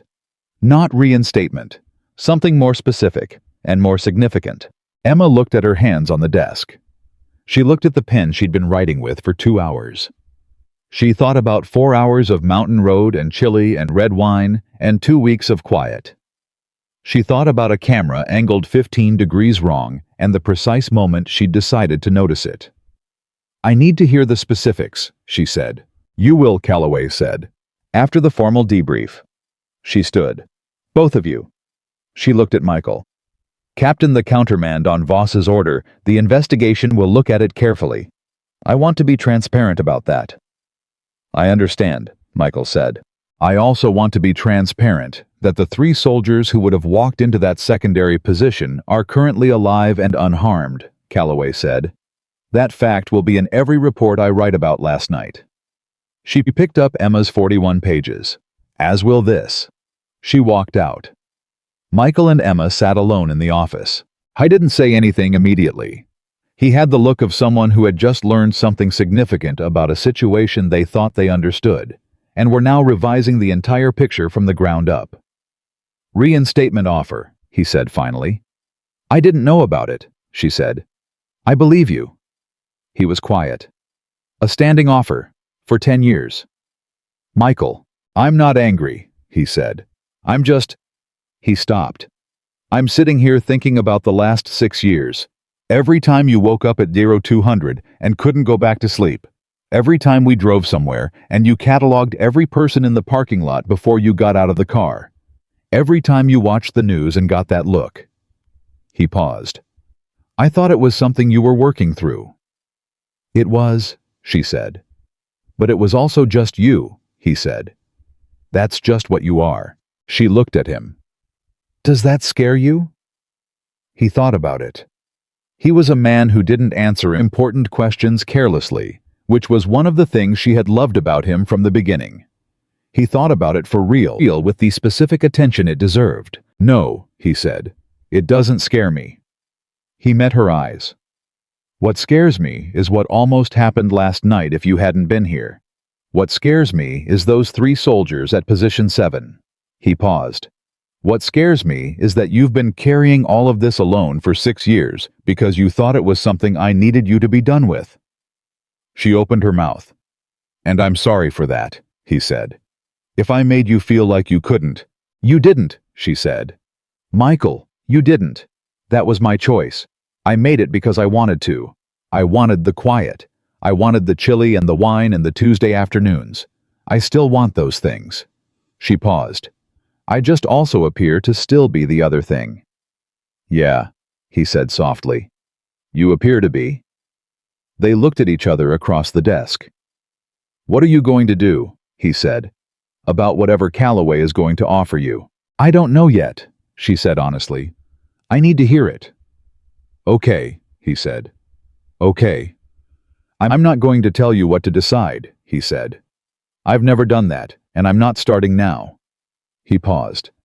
I'd like to be part of the conversation, if that's something you want. It's something I want, she said immediately. He nodded. He reached across the desk and covered her hand with his, again, the way he had done outside the communications building, the same grip. Then we'll figure it out, he said, like we always do. At 1100 hours, the formal debrief began. The room held 8 people, the 4 assessment team members, Voss, Michael Brooks, and Emma. Garcia and Tran were called in separately, their accounts documented independently before anyone compared notes. The process was methodical, and Emma recognized it as the same methodology she had participated in from the other side of the table in a different life. Calloway ran the room. She did it with the specific authority of someone who had not acquired their authority from their title, but from the quality of their attention, which was the rarest and most real kind. The other 3 assessment team members took notes. Nobody interrupted. Nobody editorialized. Voss gave his account. He was honest, which surprised her slightly, and didn't surprise her at all. There was a particular kind of man who could sustain deception across a career of institutional positioning, but collapsed into honesty when the positions no longer held, and Voss was exactly that kind of man. He admitted to dismissing Emma's report. He admitted to the order that would have sent Alpha Team into the secondary position. He did not minimize either decision. When Calloway asked him about the suppressed internal reports, Voss was quiet for a moment. I classified them as low-confidence observations, he said. Non-credible threat assessment from personnel I had evaluated as overly cautious. He paused. That assessment was wrong. Wrong in judgment, Calloway said. Or wrong in outcome. Another silence. Both, Voss said. When Emma gave her account, she gave it the same way she'd written it, precisely chronologically, without editorializing. She answered every question directly. When Calloway asked about the rifle, Emma said, I made the determination that the tactical situation required engagement, and that I was the most capable person in position to engage. I acted on that determination. Did you have authority to make that determination? Calloway said. No official authority, Emma said. I had the practical authority of being the only person in that position at that moment. And if you had been wrong about the threat? I wasn't, Emma said. Calloway looked at her for a moment. Then she moved on. At 13:47 hours, Calloway called a break and indicated to Emma and Michael that she needed them in a separate room. The 4th assessment team member came with her. The others stayed with Voss. They sat down. Calloway opened a folder and placed it on the table between them. Emma looked at it. It was not a reinstatement offer.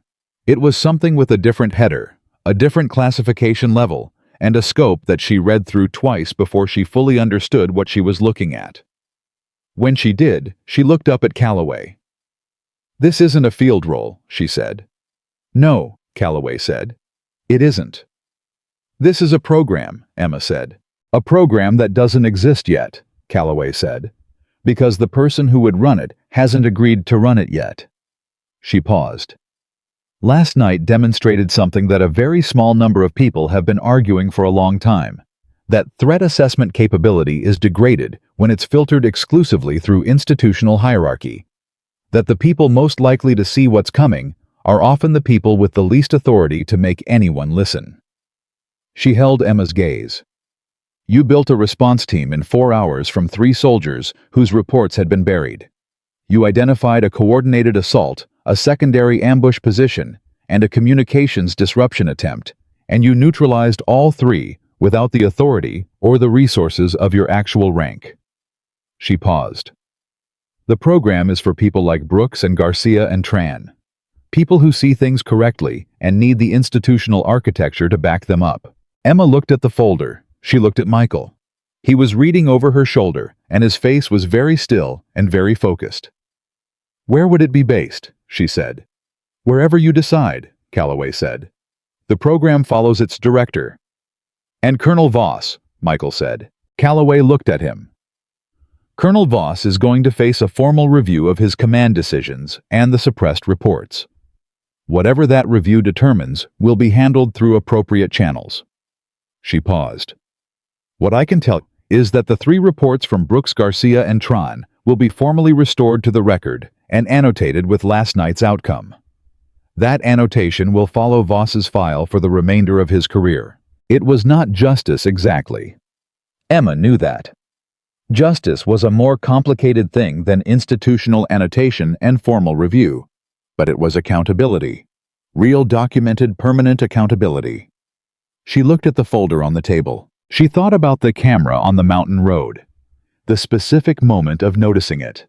The way that noticing had pulled every subsequent decision after it, like a thread unraveling from that one small observation on a bend in a mountain road on an October morning.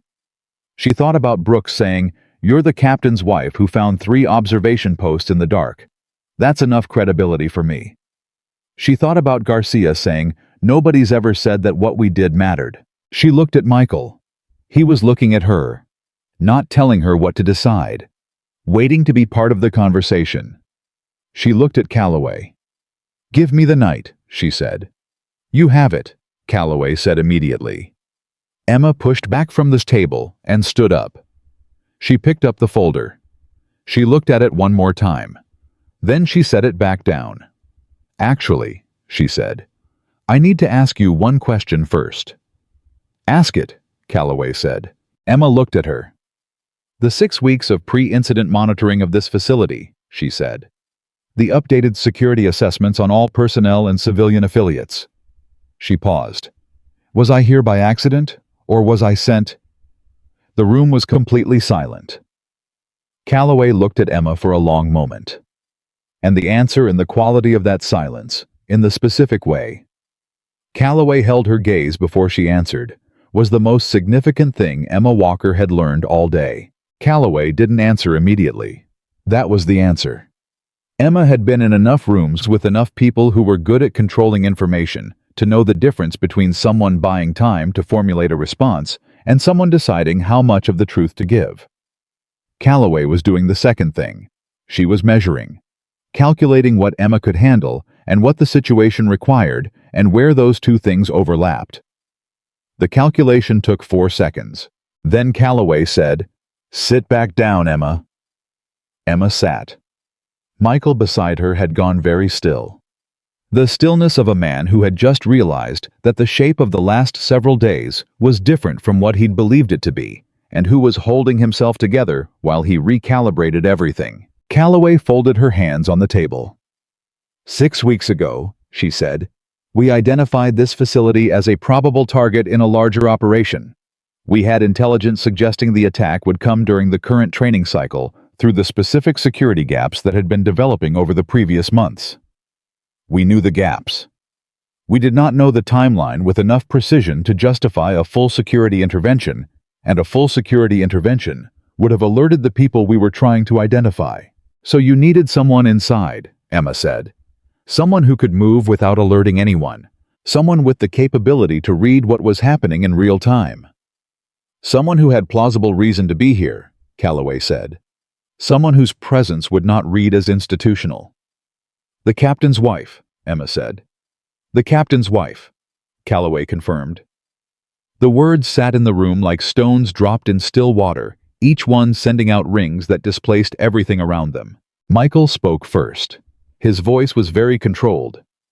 "You used my wife as an operational asset without her knowledge or consent." We created conditions under which Emma could make her own choice, Calloway said. That's not the same thing, Michael said. No, Calloway said. It isn't. She held his gaze without flinching. And I'm not going to tell you it is. Emma looked at Calloway. She looked at her for a long time. She was running through the last 72 hours, the phone call with Deanna Cho that had felt casual and spontaneous, the route she had driven, the timing of her arrival. She was looking for the seams. The places where what felt like her own decision connected to a structure someone else had built underneath it. She found 3 of them. The maintenance schedule for the antenna, she said slowly. It was accelerated. The original window was next month. Someone moved it up to create the coverage gap before I arrived. Calloway said nothing. The patrol rotation, Emma continued. It was modified 6 weeks ago, made more predictable, more observable. She paused. That wasn't negligence. That was preparation. Still nothing from Calloway. And Deanna Cho, Emma said. She didn't just agree to leave the guest quarters unlocked. She suggested the visit. 3 weeks ago. She said Michael had mentioned wanting to see me and that the training cycle timing would work. She stopped. Michael, did you tell Deanna you wanted me to visit? Michael looked at her. Something moved through his face. I didn't say it to Deanna specifically, he said carefully. I said it to Voss's administrative officer during a scheduling conversation. I mentioned that I wished you could visit before the cycle ended. He paused. I didn't know that was going to get passed anywhere. Emma turned back to Calloway. You built the on-ramp, Emma said. You created conditions that would bring me here organically. If I came, good. If I didn't, you had other contingencies. She paused. But you wanted me here specifically. Yes, Calloway said. Because you knew what I was capable of. Because we knew what you were capable of. And because we knew the threat required someone with exactly that capability and no institutional footprint that the operation's inside source could have identified in advance. Calloway's voice was steady. If we had sent an official asset, they would have been burned before they landed. You were the only option that had a chance of working. And if I hadn't noticed the camera, Emma said, if I'd arrived and had dinner with my husband and gone to sleep and noticed nothing. Then we had other contingencies, Calloway said. But you would have noticed the camera. We knew you would notice the camera. Michael made a sound that was not quite a word. He stood up and walked to the wall and stood with his back to both of them for a moment, his hands in his pockets, his shoulders carrying something heavy. Emma watched him. She understood what he was feeling, because she was feeling part of the same thing, the particular violation of realizing that what felt like your own agency was partly a stage that someone else had built. She understood it. She sat with it. And then she looked at Calloway and said the thing that was true underneath everything else. It worked, she said. Calloway held her gaze. Whatever you did to get me here, Emma said. It worked. Those 3 soldiers at position 7 are alive. The assault team failed. The inside source is going to be identified. She paused. So I need you to understand something. I'm not dismissing what you did. I'm not pretending it's acceptable to run an unauthorized operation on a civilian without disclosure. But I'm also not going to perform an outrage I don't fully feel. She paused.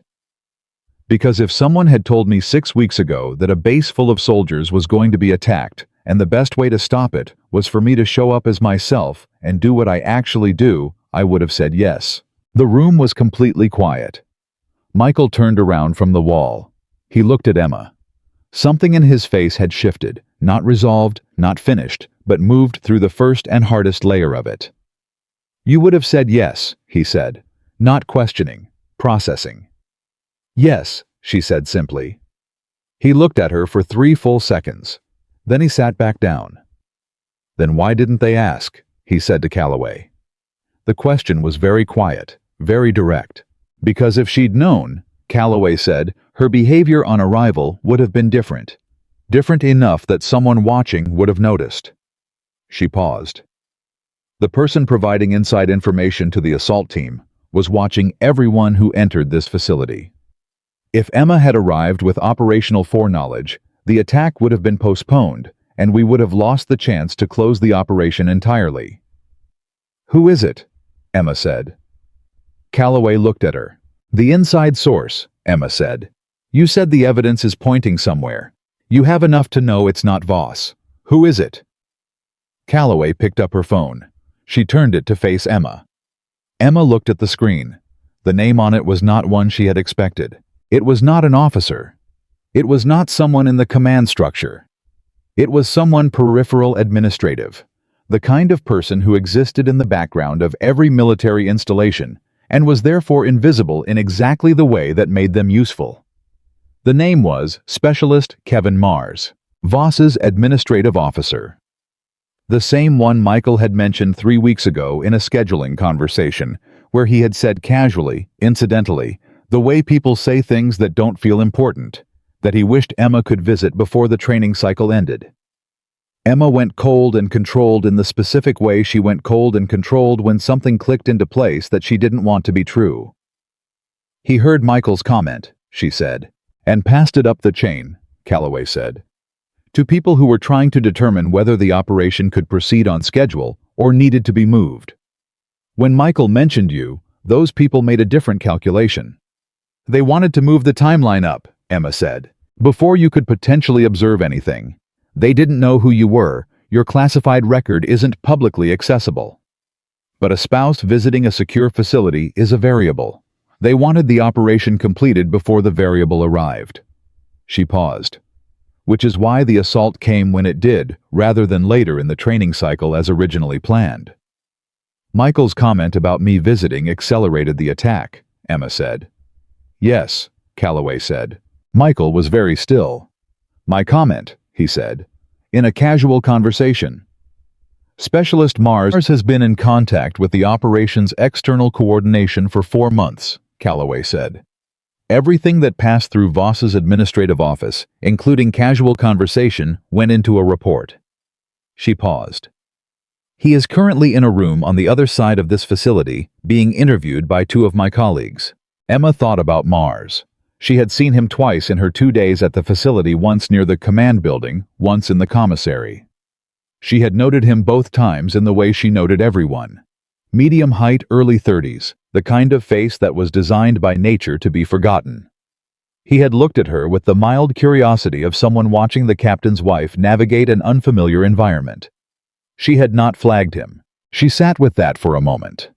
Sat with what it meant that she had looked directly at the inside source twice and cataloged him as non-threatening. Then she set it aside.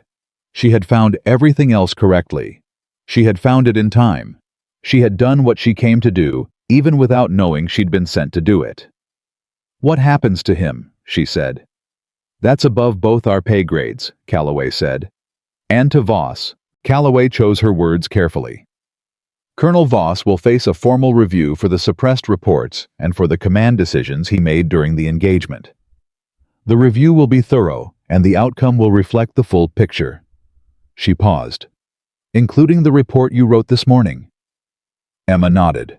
She looked at the folder on the table. The program that didn't exist yet.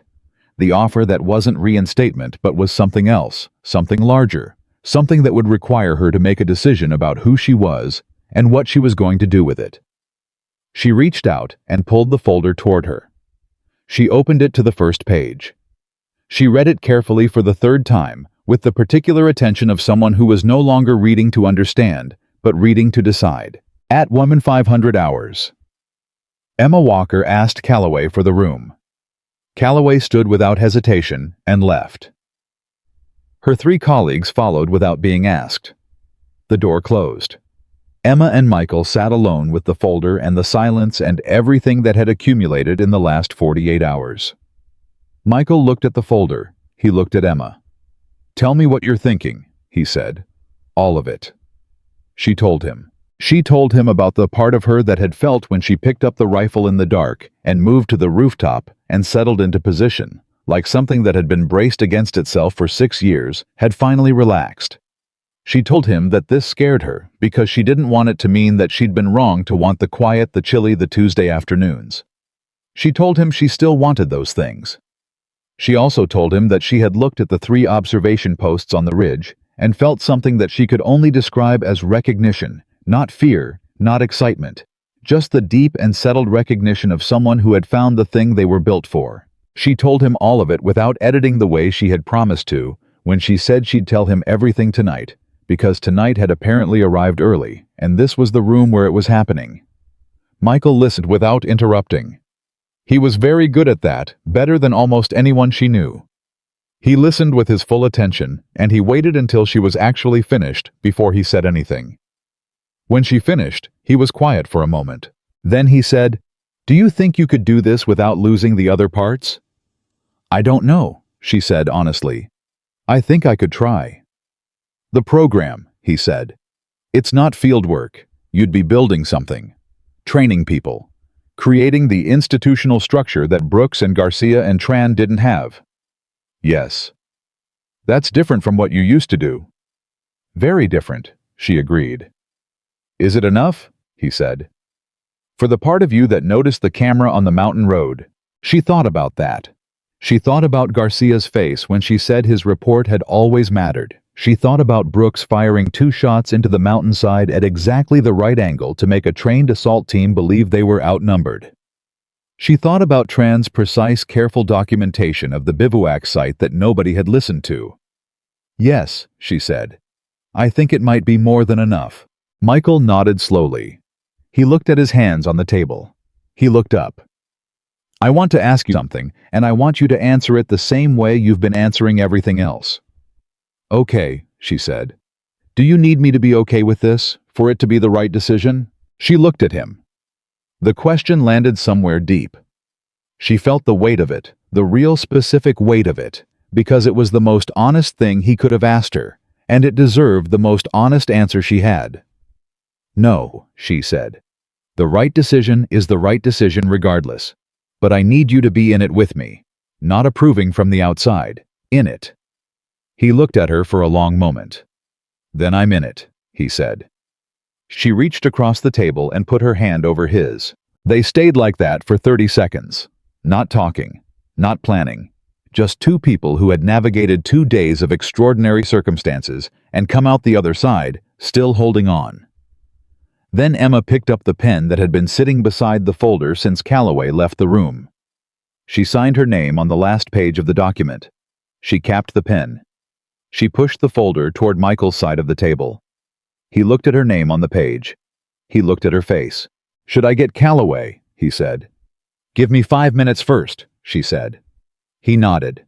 He stood up and walked to the door and stepped out, giving her the room she asked for. Emma sat alone with the signed document in front of her. She thought about the drive from Billings. 4 hours of mountain road with the radio off, and both hands on the wheel, and no particular awareness that she was driving toward anything except her husband, and 2 weeks of quiet. She thought about the moment the facility appeared through the truck window, and the way her eyes had gone immediately automatically to the camera on the post near the tree line. 15 degrees off alignment. That was where it had started. With a camera angled wrong, and a mind that couldn't look at it without calculating what the angle meant. She had tried for 6 years to turn that mind off. She understood now that she had wasted the attempt. Not the years had given her Michael and a home and a life she valued in ways she didn't have the language for. But the attempt itself, the effort of suppression, the discipline of pretending she was someone simpler than she was, that had been the waste. All that energy spent on the project of being less than she was, when she could have been figuring out what to do with all of it. Garcia had said, "Nobody's ever said that what we did mattered."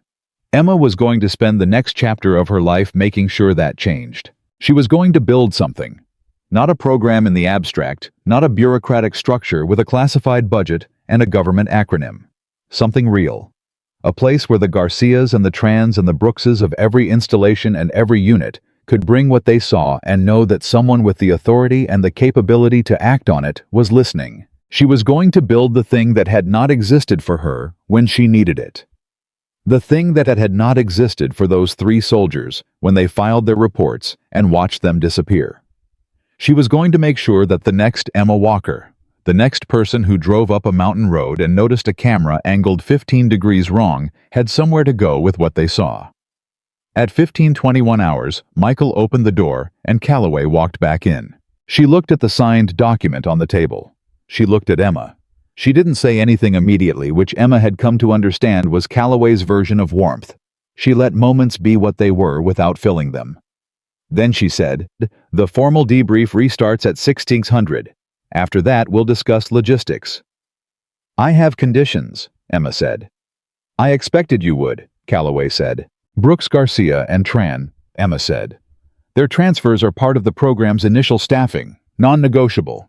They were right about everything, and they operated with integrity under institutional pressure, and they deserve to be in an environment that values that." "Done," Calloway said. "The suppressed reports are fully restored to the official record with complete documentation of how and why they were buried," Emma said. "Not summarized, complete." "Done." "And Michael," Emma said. "The countermand on Voss's order, it gets classified under the formal record as a command decision made in the context of an active intelligence operation. Not insubordination. Context." Calloway looked at Michael. "The investigation will reflect the full picture," she said. "As I told you, that is already the plan."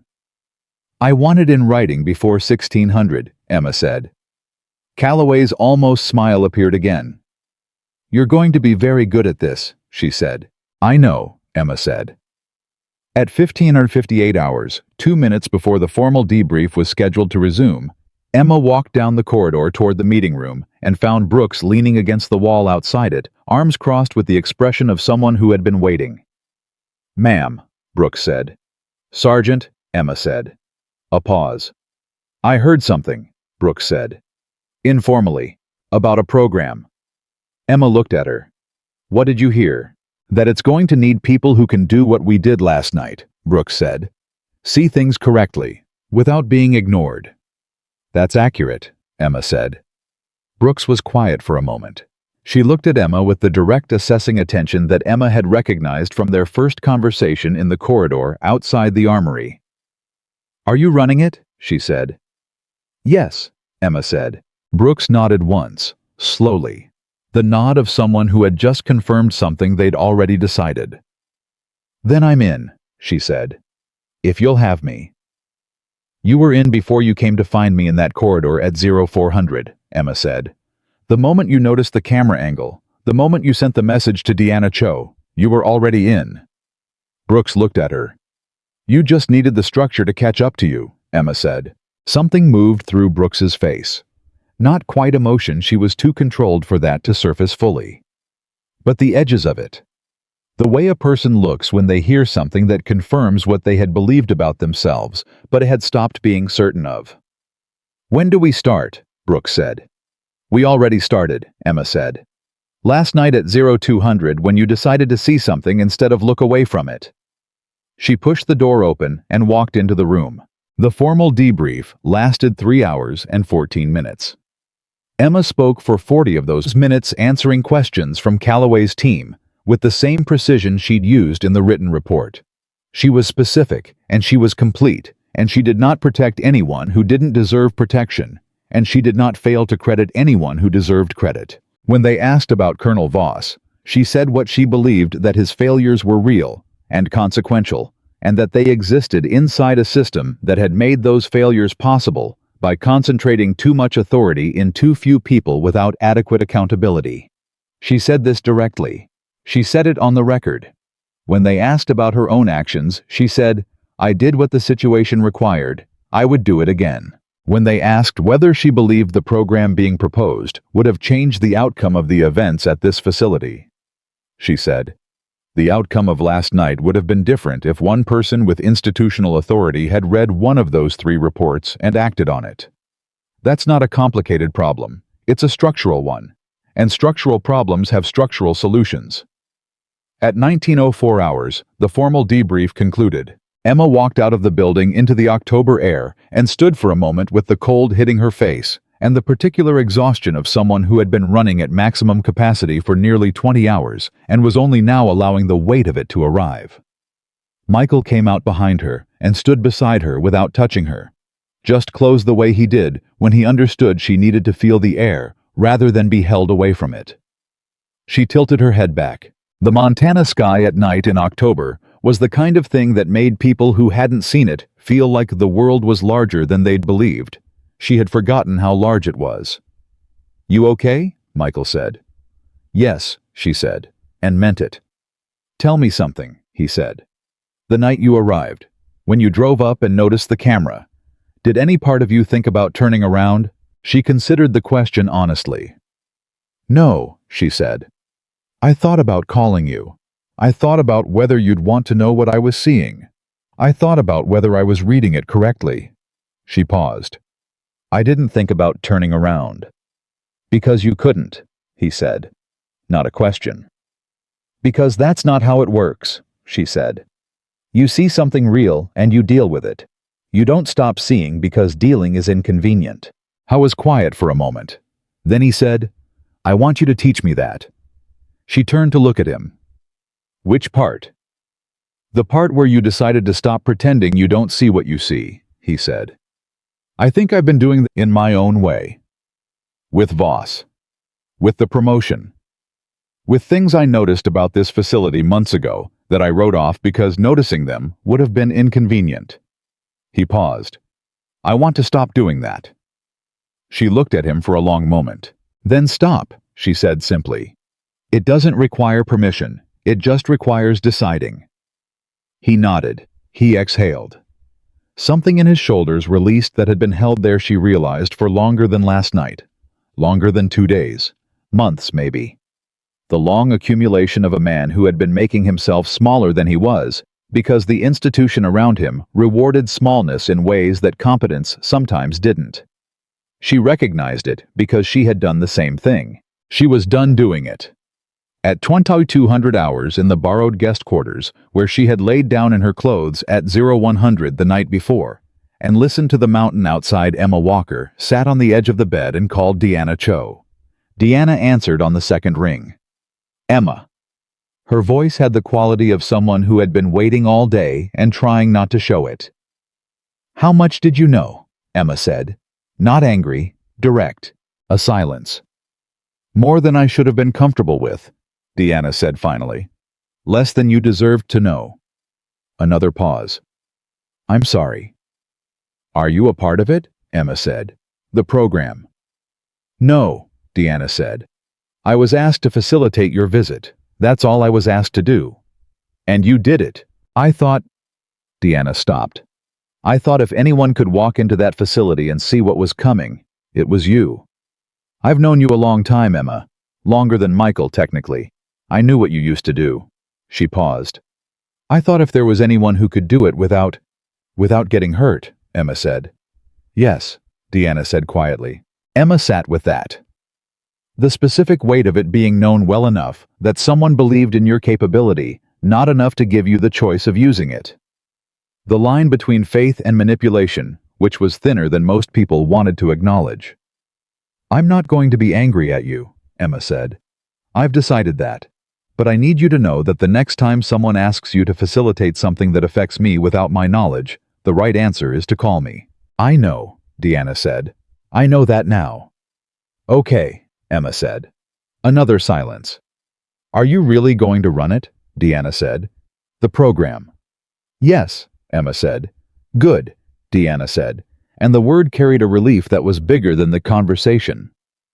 "I think you've been waiting for something like this for a long time, even when you didn't know you were waiting." After she hung up, Emma sat in the quiet for a few minutes. She thought about everything, and she thought about nothing, and she let the two coexist the way they do at the end of very long days when you've earned the right to just breathe. Michael came in at 22:30 and sat beside her without asking how the call went, trusting that she'd tell him what she wanted to tell him when she wanted to tell it. She told him everything. He listened. He held her hand. He said when she finished, only, "What do you need tonight?" "To sleep," she said. "For about 12 hours. "I think you've earned that," he said. She lay down. He turned off the light. She listened to the mountain outside the window. The same mountain she'd listened to the night before, when she'd been watching it for movement and thinking about what was coming. Tonight there was no movement except wind. Tonight the mountain was just a mountain. She closed her eyes. She had driven up this road as one version of herself. A woman with chili and wine, and the hope of quiet, and she was going to drive back down it as something more than that. Not something different, something more complete. The soldier and the wife and the protector, all present simultaneously, none of them demanding that the others leave. She had spent 6 years believing that becoming who Michael needed meant leaving behind who she actually was. She understood now that she had never had to choose. The camera on the mountain road had been angled 15 degrees wrong, and she had noticed it without deciding to notice it, the way you breathe, without deciding to breathe, the way your heart beats, without your permission. That was who she was. That had always been who she was. And the woman who fell asleep in a Montana guest quarters with her husband's hand warm in hers and the signed document of a new beginning. Folded on the desk across the room was finally completely both things at once. She didn't need permission for that. She never had. She had just needed one mountain road, one wrong-angled camera, and the courage to stop looking away from what she could not stop seeing. And when that moment came, Emma Walker had done what she had always done. She had walked straight toward it, with her eyes open and her hands steady, and she had not stopped until the people who needed protecting were safe. That was not something she had picked up last night. That was something she had carried every single day, waiting for the world to need it. And now